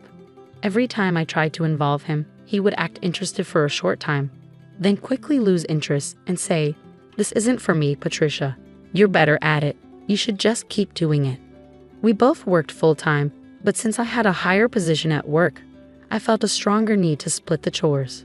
Trying to get Willie to help often ended up being more tiring than just doing everything myself. Eventually, I found it easier to handle all the tasks on my own. Things began to shift when I started working from home. Willie was surprised to see me at home every day and seemed to adjust to this change. However, over time, it became clear that he didn't fully understand what working from home really meant. A few years into working from home, Willie's parents suddenly visited us and said they wanted to live closer to him. Seeing their emotional reaction made me feel alone and unsure about what to do. To support Willie's wish to be near his parents, we decided to move into their house. Throughout our relationship, Willie had always chosen places close to his parents, whether it was for renting an apartment or picking a job for me. Since I was working remotely, where we lived wasn't as important, but Willie's choices often meant we had to move and sometimes even leave our jobs. When we moved into his parents' home, Willie's mother thanked me, saying, "Thank you for taking care of Willie all this time. From now on, I will take good care of him, Patricia. You handle everything else." At first, I thought this meant I'd be free from taking care of Willie, but I soon realized her real plan. She started taking care of Willie's specific needs, making special meals for him, washing and ironing only his clothes, keeping his shoes and belongings clean, and buying things just for him. Meanwhile, all the other household chores, like cooking and laundry for everyone else, became my responsibility. Even though I was working full-time, I ended up handling not just our daily chores, but also keeping a larger family home clean. This new setup made me feel unhappy and overwhelmed. While Willie and his parents seemed happy, I felt like my responsibilities had only increased. One day while cleaning, my father-in-law approached me with an awkward request. He asked, "Patricia, could you help with some money?" I was confused, so I asked him to explain. He said he found it hard to ask Willie for money, adding, "Willie has worked hard, and it's tough to ask him for financial help." This made the situation even more complicated, showing how unevenly chores and financial responsibilities were divided. Willie and I had previously agreed to share expenses like rent and other costs. However, when we went shopping, Willie often convinced me to pay for various things, including extras like alcohol, clothes, and accessories. When I was hesitant, he would act immaturely and accuse me of being stingy. Despite our financial disagreements, I found some comfort in the fact that Willie usually left me alone with my daily routine. However, things changed when we moved into his parents' house. Unlike Willie, his mother constantly disrupted my work from home. She often insisted that I focus on household chores rather than my job, and would even come into my room and pull on my clothes, making it hard for me to concentrate. Feeling frustrated, I talked to Willie about it, expecting him to side with his mother. To my surprise, he listened and promised to talk to her about the interruptions. I hoped we could find a solution that worked for both of us. However, Willie's idea of a solution was quite different from mine. He suggested moving me to the annex, a separate part of their property, which felt more like creating a greater distance rather than resolving the issue. One day, I jokingly asked Willie if I could demolish the annex and build a new house there. To my surprise, he casually replied, "You can even demolish it and build a new house if you want." This offhand comment opened up new possibilities for our living situation, hinting at more independence than I had expected. Taking Willie's casual comment to heart, I started remodeling the annex to make it my own. I cleaned, renovated, and changed the wallpaper, putting a lot of effort into making the space comfortable for myself. However, I noticed that Willie never came to check on the progress. It became clear that he had no intention of moving into the remodeled annex with me. This realization hit me hard. I felt like an outsider in the family. There were times when I was alone at home while Willie and his parents went out for meals or events, often organized by his mother. It seemed like these outings were planned to exclude me, maybe even to push me away. Even with these challenges, Willie had given me full freedom with the annex, so I took the chance to make it truly my own.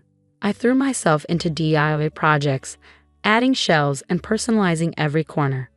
Interestingly, after I moved into the annex, neither Willie nor his parents ever visited. Even though they must have known about the changes, they showed no interest in what I was doing, making me feel even more like I was no longer part of the family. Living away from the main house and without Willie's mother constantly around, I started to enjoy my new independence. It felt almost like living alone, which was surprisingly freeing. I appreciated that being in the annex kept her from interfering with my work. During the renovation, I installed new locks and made sure the annex was secure, making it my personal retreat. I made sure that no one, including Willie or his parents, could enter without my permission. This newfound privacy made me wonder if this separation might actually be a blessing. However, it seemed my mother-in-law noticed my growing distance and wasn't going to let me find peace easily. Unable to put up with her behavior any longer, I found myself unsure about what to do next. As I settled into the renovated annex, her attempts to drive me away became more obvious. She started with small annoyances, like leaving trash in front of my annex instead of at the collection site. Sometimes she would host barbecues in the garden and deliberately leave me out, making sure the smell of the grilled meat reached my space. Despite her attempts to push me out, I couldn't help but find her efforts amusing. One day, she called me to the main house, claiming she had leftover meat and potatoes for me. Suspecting there was more to her invitation, I went over. When I arrived, she was alone in the living room and dramatically placed a divorce paper on the table. It was clear that her real intention was to force me into signing the document, knowing Willie would agree to whatever she wanted. With a smug look, she said, "Isn't it time you gave up? There's no reason for you and Willie to stay married. Get out, you freeloading unemployed woman." Her audacity shocked me, but it only strengthened my resolve. Thrilled at the chance for freedom, I eagerly grabbed the divorce paper and said, "I'm going to the city court right now." "Thank you so much." My mother-in-law, expecting me to resist, was stunned by my unexpected eagerness. After filing the divorce papers at the city court, I quickly packed my things. I went to inform Willie's mother that the divorce was finalized. I told her I would leave the renovated cabin as it was and that she could do with it as she pleased. My positive attitude about leaving seemed to surprise her, even though she wished me luck as I left. When Willie and his father saw I was really leaving, they were concerned and asked, "Are you going? What will we do without Patricia?" I smiled and thanked them for letting me use the cabin. I explained that, since we were now divorced, it was time for me to move on. As I packed up my things, I moved into a luxury apartment I had been planning for some time. Soon after I settled into my new place, my mother-in-law called. She sounded awkward as she began, "Patricia." I cheerfully answered and asked, "What's up? How's everything with the cabin?" She switched to a more serious tone, talking about finances. She mentioned that Willie had told her I was giving his father $5,000 a month. I confirmed this and told her that despite her earlier belief that I was an unemployed freeloader, I was actually gainfully employed. Her surprise was clear. She had thought I had quit my job. I quickly set the record straight, telling my mother-in-law that I hadn't just left my old job. I had actually become the president of a new company. This company was leading the way in remote work systems, and she seemed both disbelieving and confused. It hit me that Willie, too, seemed unaware of my professional success, showing just how distant we had become, both physically and in how we saw each other. It was clear he never fully embraced his role as a husband since moving in with his parents. Then she asked about my earnings, wondering if my new role had increased my income. I casually mentioned that I was making about $3 million. I exaggerated a bit to avoid getting into the details of my actual earnings. Seizing on this, she asked, "With that much money, could you lend us some? Your father-in-law was laid off and kept it hidden. We've been managing with the $5,000 you've been giving us, but neither Willie nor I knew about his job loss." This explained a previous conversation with my father-in-law, where he said it was hard to ask his son for money. I realized now that his earlier comments were likely a tactic to get financial support from me, assuming my new job meant I had a lot of money. This move, though clever, made the financial expectations of Willie's family clearer and how they viewed me. At our old company, they cleverly managed to get $5,000 a month from me, claiming it was for shared expenses. I didn't mind much at the time because it let me live peacefully in the quiet cabin. But now, being divorced from Willie, I had no reason to stay connected to his family. When I mentioned this, my mother-in-law urgently begged me, saying, "That's not true. To me and Willie, you're still family. Please come back." I immediately declined, knowing I would only be used again. Returning to Willie offered no advantages. We were now strangers, and it felt awkward for them to still consider me family when they had pushed me away. I'm really enjoying my life on my own now. It feels much like when I was married and mostly living alone. Except now I spend money on myself and don't have $5,000 siphoned off every month. I prefer this new life. I ended the call with a firm goodbye, surprised they thought I'd come back. My mother-in-law's plea seemed like a last-ditch effort. Willie's salary wasn't great, and he often avoided responsibilities, saying, "I can't do it," and passing tasks to others. This made him unreliable both personally and professionally. With his father laid off and his mother a housewife, they couldn't keep up with the large house and had to sell it. Now, all three of them are living in the cabin I renovated. It's perfect for one person but likely cramped for three. Since then, I haven't thought much about them. I'm enjoying my life peacefully, relishing the solitude and freedom that come with my new independence. I was completely taken aback when my husband Jonathan unexpectedly suggested that I should move back to my parents' house, even though they were already living with us.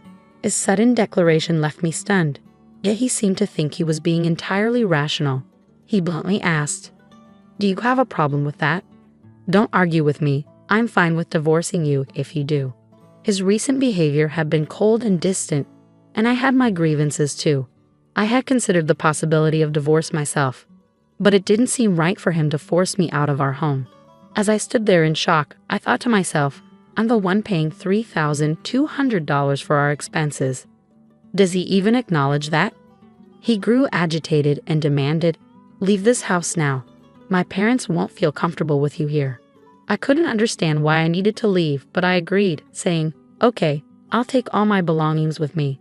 Once I consented, he appeared pleased and abruptly said, "Then do it," before walking away. Immediately, I contacted a store to sell my things. My name's Betty, and I live with Jonathan, who is 3 years my senior. We met through mutual friends, and what started as a casual meeting quickly evolved into spending an entire day together. Jonathan expressed his aspirations of becoming a voiceover artist, and I was captivated by his resonant voice. I've always had a fondness for soothing tones. It seemed he felt the same attraction, as we exchanged numbers and planned more outings. Before long, we found ourselves in a relationship almost effortlessly, without ever formally discussing it. I had just graduated from college when we met, and dating someone with a bit more life experience like Jonathan was thrilling. My friend Laura expressed concerns about our 3-year age difference, but I assured her it was no big deal. I genuinely liked Jonathan and felt his affection in return, so I wasn't worried. Eventually, Laura came around, trusting my judgment. Jonathan and I had been together for 2 years when he broached the subject of marriage. I had already spoken to my parents about him, including his age, and they were eager to meet him, harboring high hopes for our future. I often wondered when he would propose, and it turned out to be during one of his regular visits to my apartment. We were just lounging and enjoying each other's company. It wasn't the most romantic setting, but it was very much Jonathan's style, and I was fine with it. When he popped a question, I simply responded, "Sure, let's get married." Perhaps we both approached the whole thing with a laid-back attitude. After the proposal, we visited each other's parents. However, I didn't quite click with Jonathan's family. When we arrived at his parents' home, the place was decorated with items that seemed to mimic old-fashioned luxury, but felt insincere. His parents were dressed in costly attire and adorned with flashy jewelry, giving off an air of trying too hard to appear affluent. Our tastes and values appeared to be quite different, and I doubted we'd get along well. During the visit, Jonathan's mother even made a disparaging remark about my appearance, which was hurtful. I was taken aback by the behavior of the family of the man I intended to marry, but ultimately, I reminded myself that I was committing to Jonathan, not his family. As Jonathan and I prepared to get married, I reassured myself that it was okay if I didn't particularly enjoy his parents' company. I wouldn't have to spend much time with them, so I chose not to let it trouble me excessively. After our wedding, as we settled into our new condo, I noticed that Jonathan seemed preoccupied with something. One day, he suddenly asked, "Hey, who was that woman in the blue dress at our wedding?" Considering there were several guests in blue, I couldn't immediately pinpoint whom he meant. "Which woman in a blue dress?" I asked, trying to recall. "You know, the one who gave a speech as your best friend," he clarified. "Are you talking about Laura?" I replied as it clicked that Laura had worn a blue dress. "Yes, that's her," Jonathan said, his tone reflecting some unease. "What's wrong with Laura?" I inquired, puzzled by his concern. "Oh, it's not a big deal," he dismissed. "The other day, I thought I saw someone who looked like her when I was on my way to work. That reminded me she was your best friend who spoke at our wedding." I was a bit baffled by Jonathan's sudden curiosity about Laura and his flustered response. But before I could delve deeper, he laughed it off and retreated to his room. Shortly after this conversation, Laura called me, bubbling with excitement. "Listen, Betty, my boyfriend's coming back to Canada next year," she shared. Laura and her boyfriend had been dating since high school, having known each other since they were kids. He had moved away during middle school, but they maintained their bond through letters and eventually reconnected in high school, where he expressed his feelings for her. I've always enjoyed Laura's romantic tales. Despite her boyfriend working at an international branch for a few years, they managed to keep their relationship strong and connected. "Well, do you think he might propose once he's back?" she pondered excitedly.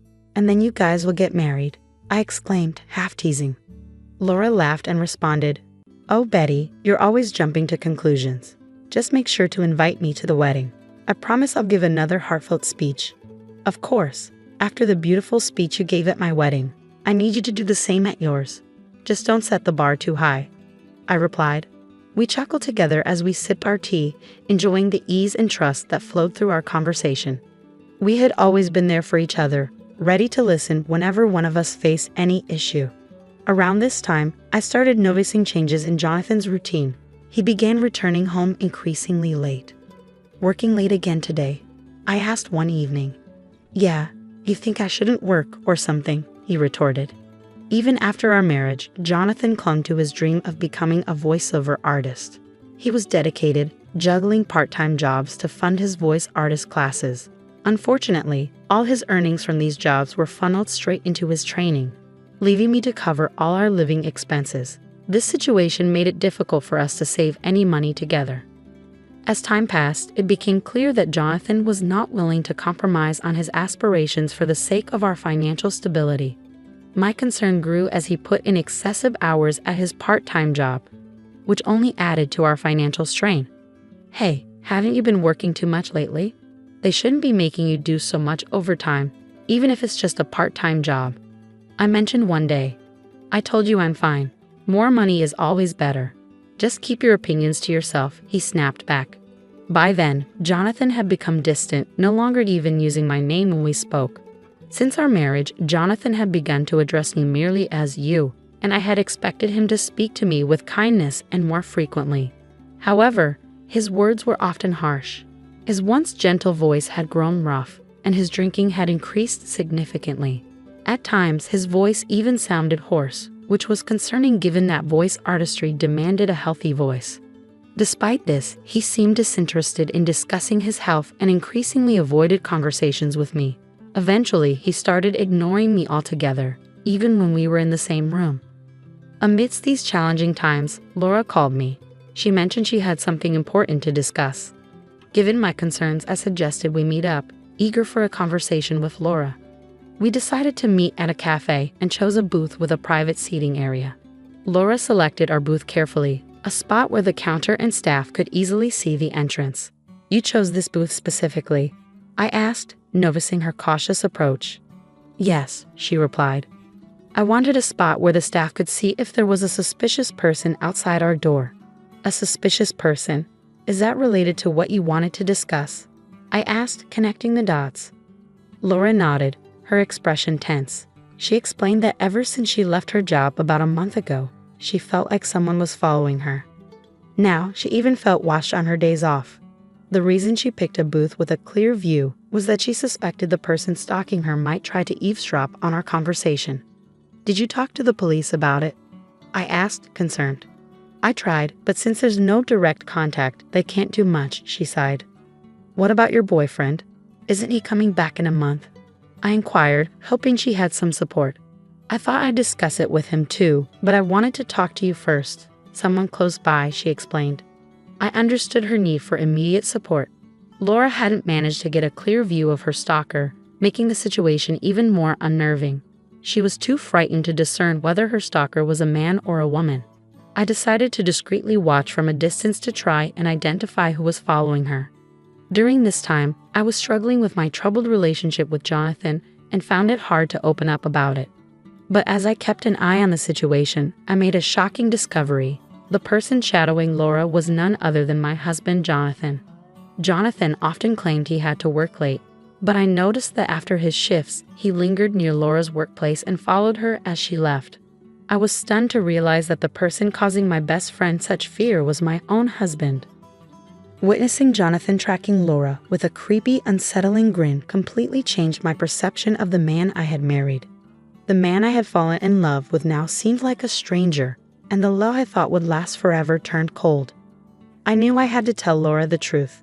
I urged her to move immediately for her safety. With the help of her colleagues, she arranged for someone to drive her from the underground parking lot directly to her new residence. We took these precautions to ensure her safety as Laura made her escape. Jonathan's frustration intensified when he realized Laura had moved away. Eventually, his pent-up anger erupted. "My parents are going to live here, so you need to go back to your parents' house," he demanded abruptly one day. I was taken aback by his sudden and unreasonable demand. "If you have a problem with that, then I'm fine with divorcing you," he threatened, losing his temper. Though I had my grievances and had even considered divorce before, the reality of our deteriorating relationship hit me hard at that moment. I couldn't believe that Jonathan thought he could just kick me out of our home. After all, I was the one paying $3,200 for our monthly expenses. I wondered if he even remembered that as I gave him a skeptical look, but he just snapped, "Just leave already. My parents can't move in if you're still here." "Why do I have to leave?" "I don't understand at all," I replied, frustration building. Despite my confusion and frustration, I calmly said, "Okay, I'll take everything I bought with me." Seeing me agree, Jonathan impatiently told me to hurry up and walked away. I immediately contacted a local buyback service, and the next day, they arrived at our apartment. At first, Jonathan smirked, thinking I was simply packing to leave. However, his smirk faded into shock as he watched the workers evaluate all our furniture and appliances. Once they finished, except for the items in Jonathan's room, a staff member handed me a quote. "The total value is $299,000, they said. I quickly signed off. "Okay, sell it all." Suddenly, Jonathan snapped back to reality and grabbed my arm. "Why are you selling everything? My parents are going to live here. How can they if there's no furniture?" I shook off his grip and countered, "What do you mean? When we got married, you told me you were broke because you were paying for your acting classes. You asked me to handle the rent, furniture, and living expenses. I never knew you were that broke. I feel deceived. Remember the $3,200 I've been covering every month? From now on, you'll pay that, and with your parents moving in, I bet it'll be even more." Jonathan went pale, realizing the gravity of the situation. He attempted to regain his composure quickly. "You thought talking about money would make me cancel the divorce? Who do you think you are? I've already gotten close to a rich lady," he said, striking a pose. I remembered how Jonathan had been following Laura recently. If he considered that getting close, then his perceptions were deeply flawed. Laura, who came from a wealthy family, her grandfather, a businessman, and her father, his successor, never flaunted her wealth. She lived just like me and our friends, not judged by her family's wealth. Yet it seemed Jonathan had learned of Laura's background and saw her as a better match, thinking perhaps that wealth made one person preferable over another. This notion infuriated me, but I knew Laura would never be interested in Jonathan. She had been with her high school boyfriend for years, and he was due back in the States soon with plans for them to marry. When I mentioned that Laura felt uneasy because someone had been stalking her daily, Jonathan was taken aback upon hearing that Laura found him creepy and that they weren't close. "I always walked Laura home," he protested. "You're lucky I didn't call the police," I replied sharply. "But I didn't know she had a boyfriend. He's been away. She picked me over someone she doesn't know," Jonathan tried to justify, misunderstanding their relationship. "They've been writing letters since they were kids and talk almost every day. And unlike you, who's only had part-time jobs, her boyfriend is successful. Even her dad likes him," I pointed out. Jonathan looked profoundly sad as I laid out the facts. It was clear that his delusions about forming a relationship with Laura were just that, delusions, and reality was setting in hard. As people arrived to take our belongings, he appeared somewhat relieved. "I guess you're all I've got now. You'll always support my dream of becoming a voiceover artist, won't you?" he asked, trying to seem unfazed. I responded with a steely gaze. Sorry, I've already begun divorce proceedings. We should communicate through our lawyers from now on, I said coldly. Jonathan, perhaps thinking I still had feelings for him, clung to me. Don't say that. Haven't we been getting along all this while? Getting along? Ever since you discovered my best friend Laura is wealthy, you've become distant and started spending time with her. Right after our wedding, I realized then that I had made a mistake, I continued. Jonathan broke down in tears. Despite being older, his childish weeping made him even less endearing to me. I could no longer bear to be near him. Enough, I snapped. I've also informed your Uncle Anla about the divorce. You know he's a tough man. Well, he's decided you'll work for him, which means I can no longer support your voice artist dreams. You barely practice as it is. It might be time to accept reality and stay away from Laura, or I'll call the police. With those final words, I left, determined not to look back. For now, I would stay with my parents, though I considered moving closer to my workplace if I found a suitable place. Meanwhile, Jonathan ended up working for his uncle as predicted. His parents, who had planned to rely on him financially after his marriage to Laura, also moved in with him, all working for the uncle. It seemed that exploiting others was a family trait. I felt relieved to escape that toxic environment. Age wasn't the significant factor, but I vowed to be more cautious in choosing my next partner. On a happier note, after settling things with Jonathan, Laura invited me to her wedding. She introduced me to her long-term boyfriend, and I genuinely wished them happiness. Hello, my name is Cheryl. I'm a 33-year-old writer, and my first mystery novel was a huge success. I've been married to my husband Thomas for 8 years, and we have a 7-year-old son named Gary. At first, Thomas had a job, but he quit a few years ago when my writing career took off. This allowed him to stay at home, although he sometimes went out to play slot machines. Lately, I've been dealing with a troubling situation. Thomas has been having an affair and buying expensive gifts for his mistress using my credit card. I've put up with this for our son's sake, but now it's too much for me to handle. One morning, Thomas put on a suit, which was strange since he was unemployed. When I asked him about it, he seemed surprised, but then said he was going for a job interview and might start contributing financially again. I wished him luck, hoping this was a positive change. However, my trust wavered when he returned home at 2 a.m., leaving me awake and filled with doubts. While working late to meet a deadline, my heart sank when Thomas came home well past midnight, reeking of alcohol and perfume. He collapsed on the living room sofa, his phone in his hand, unlocked. Driven by suspicion and disbelief, I looked at his phone. The texts I saw confirmed my fears. Thomas was having an affair. The pain was even worse when I realized his lover was my close friend, Gloria. The messages showed they had dined at a fancy restaurant known for its romantic views, a place he had never taken me. The shock hit me hard, and tears filled my eyes as I dealt with the betrayal of two people I trusted deeply. Gloria, who was married herself, had always been a confidant. In quiet turmoil, I quickly forwarded the evidence to my phone, needing time to think and plan my next steps carefully. The next morning, Thomas acted like nothing had happened. I approached him casually and said, "Hey, Thomas, about yesterday. You said you had an interview but came home quite late. What happened?" He avoided eye contact, clearly searching for an excuse. "Actually, I ran into a friend after the interview, and we ended up going for a drink," he muttered. "A friend? Someone I don't know?" I probed, even though I already knew the answer. "I don't have to explain everything, do I?" He snapped back. "Yeah, you're right," I replied, feeling frustrated and resigned. His evasion confirmed my worst fears about his ongoing deceit with Gloria. A month after discovering the painful truth about Thomas' affair, I was still struggling with what to do. Confronting him could mean the end of our marriage. In different circumstances, I might have shown him the evidence and filed for divorce already. But our son Gary, only 7 years old, was my main concern. I couldn't bear the thought of taking his father away from him at such a young age.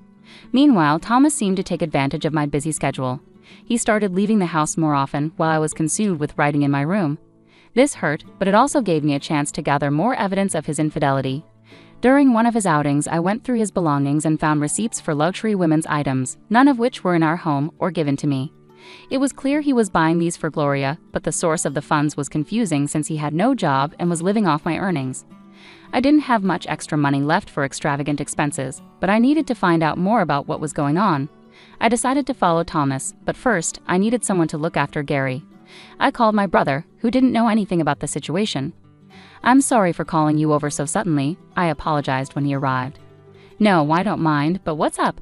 You suddenly said you want me to look after Gary," he said, looking confused. "There's something I really need to go shopping for on my own," I explained, making up a story. "Shopping? You've never been materialistic. You usually shop online," he said, sounding skeptical. "I know," I replied, feeling a little guilty for lying. But I knew it was necessary to protect my family and uncover the full extent of Thomas's betrayal. In the chilly early morning, with my heart heavy with doubt, I asked my brother for a favor. "I need to pick something up from a store today, something I can't order online.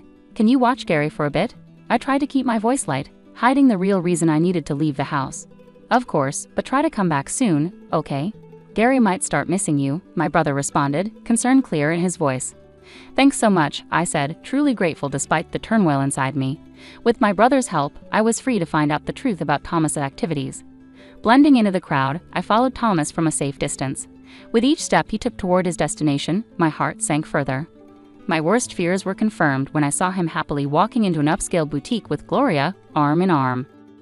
Seeing them so close was a harsh blow. As they laughed and looked at items, Thomas walked to the cashier. I watched, hidden behind a display, as he confidently handed over a credit card. It was the card from the back of my drawer, meant only for emergencies. This card, which I rarely used, had been his secret tool for making all these extravagant purchases. The realization hit me. I had been so focused on my writing and deadlines that I hadn't been watching our finances closely. Significant charges had built up on the card from my recent work-related expenses, and all this time, Thomas had been adding his deceitful transactions to the bill. Both of our cards were linked to the same account, and I had missed the signs of his betrayal hidden among my expenses. Stunned by the depth of his deceit, I realized Thomas had not only betrayed my trust romantically but had also abused my financial resources. The last bit of affection I had for him disappeared. I blamed myself for not noticing sooner and for allowing his deceit to go unchecked. Realizing this double betrayal was hard to accept and marked a turning point in how I saw our marriage. Despite all the evidence, I couldn't forgive Thomas. With a heavy heart, I took discreet photos of his moments with Gloria before heading home. In the days that followed, I focused on devising a plan to confront him. Whenever he was out, I searched his PC for more clues. Since his phone and computer were linked, I could easily access their communications. It wasn't long before I uncovered plans for a getaway with Gloria over the upcoming holiday, a 6-day trip. "This is my chance," I muttered to myself, feeling a mix of determination and despair. I planned to confront Thomas and settle matters while he was away with his lover. However, I faced a big challenge: our son, Gary. I needed to make sure he was protected from the painful truth about his father's affair, and carrying out my plan without him finding out would be tricky. Reluctantly, I decided to ask my brother for help again. "I hate to ask, but can you look after Gary during the upcoming holidays?" I asked, trying to sound casual. "The holidays? You mean all 6 days?" he asked, sounding suspicious. "Yes, I have something important to handle," I replied, trying to hide my anxiety. "Something important, huh?" He gave me a look that suggested he knew more than I had told him. His next words caught me off guard. "Cheryl, you don't have to handle everything by yourself." "What do you mean?" I asked, my voice barely a whisper. "Thomas is cheating, isn't he?" he said bluntly. My heart skipped a beat. "How did you?" I stammered, but he cut me off. "I heard it from Gary," he said softly. Gary, my son, knew. Even though he was just a child, he had picked up on enough to realize something was wrong. He had seen his father getting close to someone who wasn't me, and it had upset him. My brother's revelation was a stark reminder of how sensitive and observant children can be. Even at a young age, Gary had sensed the tension and sadness in our home, making the emotional situation even more complicated. I had thought I was shielding Gary from the turmoil at home. "Why?" my brother pressed gently, his words cutting through my defenses. "Thomas's actions have hurt you enough for even Gary to notice. Are you considering staying with him?" As I wrestled with the idea of divorce, fearing it would deeply affect Gary, my son unexpectedly walked into the room. "It's okay, Mom. I'm on your side," he said, his young voice resolute. "I don't want anyone who makes you sad, Mom. As long as I have you, I'm fine." His words, so mature for his age, brought tears to my eyes. "Thank you, Gary," I managed, my voice thick with emotion. Turning to my brother, I added, "And thank you too." With the support of my son and brother, I found the courage to face what needed to be done. Gary and I began to plan our move, timing it for when Thomas would be away on his trip with Gloria. My brother helped us pack discreetly, making sure everything was ready for a swift departure. The evening before Thomas was set to leave, I decided it was time to confront him directly. I found him packing a suitcase in our bedroom. "Thomas, why are you packing a suitcase? What's going on?" I asked, pretending not to know. "Oh, this? I'm going on a trip with some friends starting tomorrow," he replied, avoiding my gaze. "A trip? Why didn't you mention this earlier? I pushed, trying to get more details. It was a last-minute plan, nothing serious. I'm using my monthly allowance for it, he said dismissively, trying to end the conversation. Despite his discomfort, he continued to hide the truth. I took a deep breath, and in a calm, determined voice that I rarely used, I asked, "Are you sure it's just with your friends?" Thomas visibly tensed, his shoulders twitching with nerves. Despite his obvious unease, he stubbornly clung to his lie. "Yes, just friends," he insisted, though his voice wavered. "All right, I understand. Enjoy your trip with your friends," I said, the irony not lost in my tone. "I would have enjoyed it anyway," he muttered, but his assurance sounded forced. With everything laid bare, I knew what needed to be done. My brother, my son, and my resolve had set the stage for a new beginning, free from deceit. Even though Thomas hadn't brought it up, it was essential to be accountable. As I stepped out of my husband's room, wrestling with my thoughts, I reflected on how things might have been different. If he had been truthful from the start, perhaps we could have parted amicably, discussing alimony and child support. Despite his betrayal, there was a time when my love for him was deep. He had been my rock when my novel initially failed to make an impact. I didn't want to feel bitter towards Thomas, but I had to protect myself and my son. It was clear that it was time for me to make a decisive move and not hold back any longer, especially after discovering more of his lies. The next morning, after Thomas left for his trip, I checked the drawer and saw that he had taken my credit card again. I acted quickly, calling the credit card company to report it as lost and had it canceled. When my son woke up, his eyes sparkled with excitement. He asked, "Mom, today's the day, right? The day we moved to our new house?" Any lingering doubts I had vanished in that moment. "Yes, Gary," I smiled, reassured by his enthusiasm. "I've canceled the credit card, and now it's time for us to start fresh in our new home." With my brother's help, the move was easy. We took our belongings to our new house while my husband's things were sent elsewhere. The next day, as we settled into our new place with my son and brother, I felt a profound sense of peace and excitement for the future. When Thomas called, his voice sounded hesitant. "Hello, Cheryl. Well, this trip is turning out to be more expensive than I thought. Could you send me some money?" I immediately knew he was having money troubles because I had frozen the credit card. He was trying to avoid admitting the truth about using the card without permission, and his indirect request for money was annoying. "Did you plan for this trip on your own?" I asked calmly. "I'm sorry, but I can't give you any money." He sounded frustrated. "Don't be like that. If you don't help me, I'll be the only one not enjoying this trip," he said. Then he corrected himself. "I mean, you'll be the only one." Even over the phone, his confusion was obvious. "You're on a trip, and you want to show off the good parts, right? Well, the card you took is no longer valid, so you'll have to manage." "What are you talking about, Cheryl? What card?" He pretended not to know. "Pretending you don't know won't help," I said firmly. "You're panicking because you're saying things that don't make sense. I don't know anything about a card." "Enough," I exclaimed, my patience wearing thin. "I already know you've been cheating on me with my best friend, Gloria. Did you think I had no idea? It's obvious." "No, it's not what you think. I'm not cheating," he tried to assure me, his voice desperate. I was furious that he continued to deny everything. Standing there with my brother and son next to me, all my pent-up anger erupted. "Stop making excuses. You had a family and you cheated with another woman, and you've been using someone else's credit card. Do you even realize how despicable your actions are?" "Cheryl, let's calm down for a moment," he tried to soothe, but it was too late. The truth was out, and there was no turning back. How can I remain calm when I'm dealing with the person I despise the most? I seethed into the phone. "Just so you're aware, I have no intention of forgiving you or offering you any help. As for her, she can find her way elsewhere. Never show your face to Gary and me again." With those final words, I hung up on my husband. Moments later, his mistress, Gloria, called. "Hey, Cheryl, what on earth did you do?" "Ah, Gloria, long time no see. How's your trip going with my husband?" I asked, my voice dripping with sarcasm. "Shut up and explain yourself. What are you talking about?" she snapped back. "Don't play dumb. You received Thomas's things at your house, didn't you?" I replied. When we moved out, I had arranged for all my husband's belongings to be sent directly to Gloria's address. Since Gloria was also married, her husband was naturally there to receive the delivery. That's why I sent everything there, along with a detailed letter explaining the whole situation. She yelled back, her voice cracking under stress. "This isn't a joke. What have you done?" My husband found out, and now he's furious. "Well, you brought this upon yourself by choosing to have an affair while married. You were supposed to be my friend, and this is a betrayal," I retorted. "You're the worst. I misjudged you," she accused. "Excuse me? That's rich coming from you. My best friend having an affair with my husband. How could you expect any forgiveness?" "I didn't mean it seriously. It was just a joke. I would never actually be interested in someone like him, she tried to downplay it. I don't care if it was a joke or not. I'm filing for divorce anyway, and yes, you did have an affair. That's a fact. I'll never forgive you and I'll be seeking significant compensation, so be prepared. Compensation? What are you talking about? I didn't agree to anything like that, she protested. Well, you're going to hear about it soon enough. It's what you deserve, I concluded as she realized the gravity of the situation. I'm a housewife.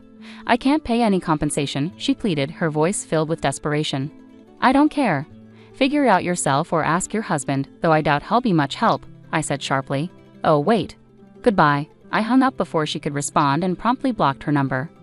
Later, I contacted my lawyer to finalize my divorce and sought compensation from my ex-husband and Gloria, along with child support. I also demanded repayment for the unauthorized credit card charges. The financial strain was too much for Gloria's marriage. After settling the compensation, her husband filed for divorce, and she found herself without a home. She sought refuge with her parents, but they were disappointed by her actions and turned her away. With limited options, Gloria now lives where she works, taking up night shifts at a local bar. Thomas, too, sought comfort from Gloria during this turbulent time, but overwhelmed by her crisis and furious with him for causing her divorce, she ended their relationship.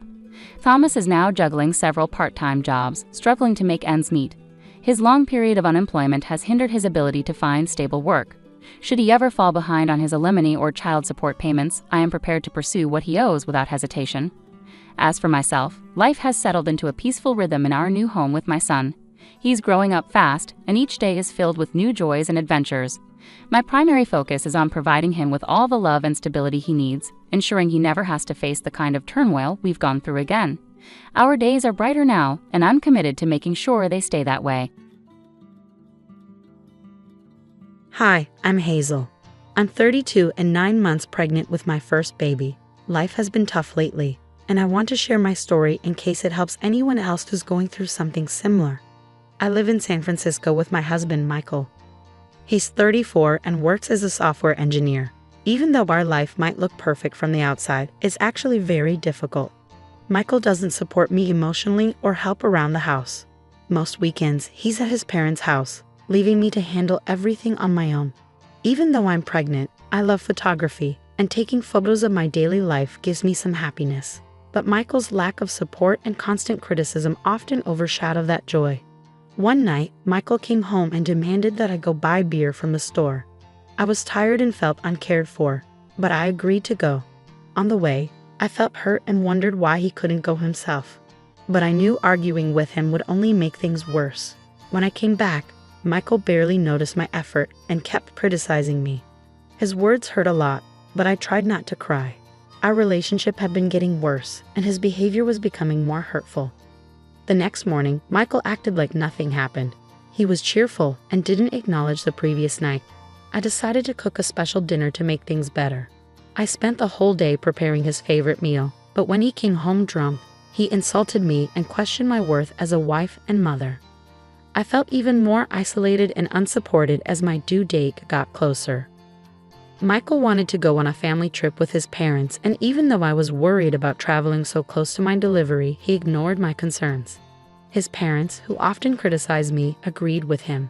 On the day of the trip, my water broke, and I was scared. I told Michael we needed to go to the hospital right away, but instead of helping, he kicked me out of the car, angry that I might mess it up. I felt completely abandoned. Thankfully, our neighbor Na saw me in trouble. Na, who was married to Michael's boss, rushed to help and called an ambulance. She stayed with me at the hospital and offered comfort while I gave birth. Her support was crucial during such a vulnerable time. In the hospital, as I held my baby, I couldn't stop thinking about Michael's neglect and his family's criticism. I knew I couldn't keep living like this. Na became a close friend and supported me through everything. She even told her husband about what happened, which was important later on. A video of Michael kicking me out of the car went viral, and the public backlash was huge. Michael lost his job, struggled to find new work, and faced a lot of public shaming. His behavior had severe consequences, and his reputation was damaged. Meanwhile, I found support from my parents and Na. They encouraged me to think about my future and my baby's well-being. I started considering divorce, realizing it was the best option for us. The strong evidence and public pressure made the divorce process easier, and Michael and his family reluctantly agreed to the terms. After my baby was born, my life began to change for the better. I knew I had to make decisions that were right for me and my child. Michael's behavior had become unacceptable, and I had to think about our future. Na continued to support me, visiting the hospital, bringing meals, and offering encouragement. Her husband, Mark, who is the CFO at Michael's former company, also supported me. It was comforting to know they both understood how serious the situation was. After I left the hospital, I moved in with my parents. They are older but very supportive and welcomed me and my baby with open arms. Their home in San Francisco became a safe and comforting place for us. I felt overwhelmed with gratitude for their care and love. As I settled in, I thought a lot about how I ended up here. The viral video of Michael kicking me out of the car had drawn a lot of attention, and the backlash against him was intense. He lost his job, had trouble finding new work, and faced a lot of public shame. Knowing that others saw his true behavior was a small comfort, but it didn't lessen the pain of his betrayal. Despite the chaos, I found peace in my new routine. My parents were wonderful, helping with the baby and giving me emotional support. I also grew closer to Na. She visited often, and our talks became a source of strength for me. She shared her own experiences and gave me advice, becoming a true friend. During this time, I began to think about my legal options. Na suggested talking to a lawyer about divorce. It was a scary thought, but I knew it was necessary for my baby's future. I found a compassionate lawyer who understood my situation. We discussed the details of my marriage, and I showed the evidence of Michael's neglect and abuse. The divorce process began, and it was relatively straightforward due to the public pressure and the viral video. Michael and his family had little choice but to agree to the terms. The process was a relief, though emotionally draining. Meanwhile, I started finding joy in small things again. My passion for photography was rekindled, and I took many pictures of my baby, capturing precious moments. These photos were a reminder of the new life I was building. One day, while walking with Na, she introduced me to her son, Jake. He was around my age, and we quickly became friends. Jake was kind and understanding, qualities I had missed in my relationship with Michael. He often helped me with the baby and offered to babysit, giving me some much-needed time to myself. Our friendship grew, and it started to turn into something more. Jake made me laugh and reminded me that there are good people in the world. My parents also liked him and were happy to see me smile again. It was a slow process, but I was beginning to heal. Na and Mark were incredibly supportive during this time. They helped me with single motherhood and the emotional aftermath of my divorce. Mark gave practical advice, while Na provided a listening ear and warmth. Despite the challenges, I felt empowered, taking control of my life and making decisions for me and my baby. The pain from Michael's neglect and abuse was still there, but it no longer defined me. I was stronger than I had realized. As I adjusted to life as a new mother and dealt with the fallout from my marriage, I found strength in the support around me. My parents, Na and Jake, were my constants, helping me through the toughest days. The divorce was moving forward, though it was emotionally taxing. Michael's family denied his behavior and tried to blame me for everything. Even though it was hard dealing with their criticism, I knew I had to stay strong for my baby. One morning, my lawyer called to tell me that Michael wanted to discuss the divorce settlement. I was nervous but agreed to meet if our lawyers were present. Facing Michael again made me anxious, but it was necessary. The meeting was tense. Michael looked worn out and bitter, blaming me for everything that had gone wrong. His words hurt, but I reminded myself that he was the one who had abandoned me. Our lawyers helped keep the discussion civil. Michael agreed to the terms, including child support and visitation rights. I felt a huge relief as this marked the end of a painful chapter in my life. When I got home, my parents were eager to hear about the meeting. Sharing the details with them felt like a weight lifted off my shoulders. My mother hugged me and said, "You're so strong, Hazel. We're proud of you." Their support was a great comfort. My relationship with Jake continued to grow. He was a positive presence in my life, and one evening he told me, "Hazel, you're amazing. You've been through so much, and yet you're still standing. I admire your strength." His words touched me deeply. For the first time in a long time, I felt appreciated and seen. Our bond grew stronger, and soon our friendship blossomed into something more. Jake became a loving part of my baby's life, and my parents were happy to see me happy. However, not everything was easy. Michael's parents kept interfering, calling and demanding to see their grandchild. They refused to accept the damage Michael had caused and acted as if nothing had changed. Dealing with their criticism was exhausting, but I stood firm, setting boundaries to protect my peace. One day, Na invited me over for coffee. We sat in her warm and welcoming kitchen, and she asked how I was doing. I told her about my struggles with Michael's parents and the difficulties of being a single mother. She listened carefully and then said, "Hazel, you've come so far. Don't let anyone take away your peace. You have every right to protect your happiness and your child's well-being." Her words were empowering.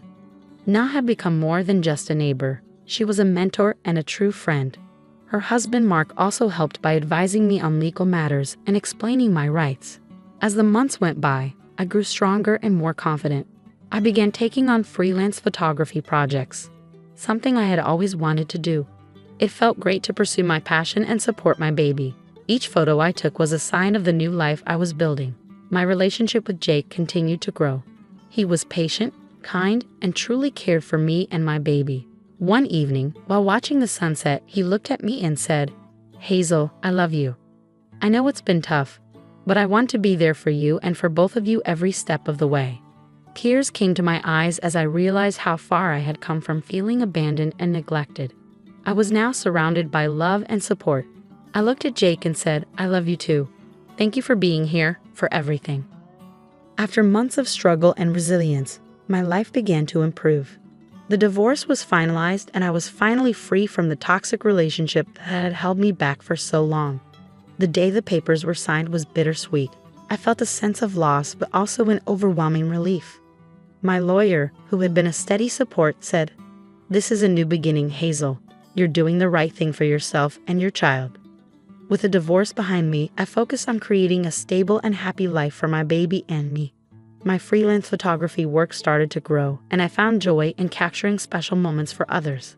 Each project brought me closer to independence and self-fulfillment. Jake continued to be a constant source of support and love. He understood my past and respected my journey. One evening, while having dinner with my parents, Jake proposed to me. It was a simple, heartfelt moment. "Hazel, will you marry me?" he asked, his eyes full of hope. I didn't hesitate. "Yes, Jake, I will," I replied, tears of happiness streaming down my face. My parents were overjoyed, and my heart felt full. Na and Mark were thrilled for us as well. Na, who had been there from the start, gave me a tight hug and said, "You deserve all the happiness in the world, Hazel." I was grateful every day for the unexpected turn our relationship had taken and for the support of everyone around me. Michael and his parents kept trying to interfere, but I stood my ground and set clear boundaries. With Mark's legal advice and support, I made sure they respected our space. Their criticism no longer affected me.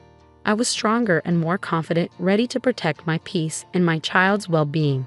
As time went on, I settled into a new routine. My days were filled with photography sessions, joyful moments with Jake, and the simple pleasures of watching my child grow. Jake was a wonderful father figure, and our home was full of love and happiness. One day, while sitting in Na's garden, we reflected on how much had changed. "You've come so far, Hazel. I'm so proud of you," she said, smiling. I looked around at the beautiful flowers and felt a deep sense of gratitude. "I couldn't have done it without you, Na. Your friendship means everything to me," I replied. My past, marked by neglect and emotional abuse, had transformed into a story of empowerment and independence. I had found my voice and strength. My life was now surrounded by supportive people who loved me for who I was.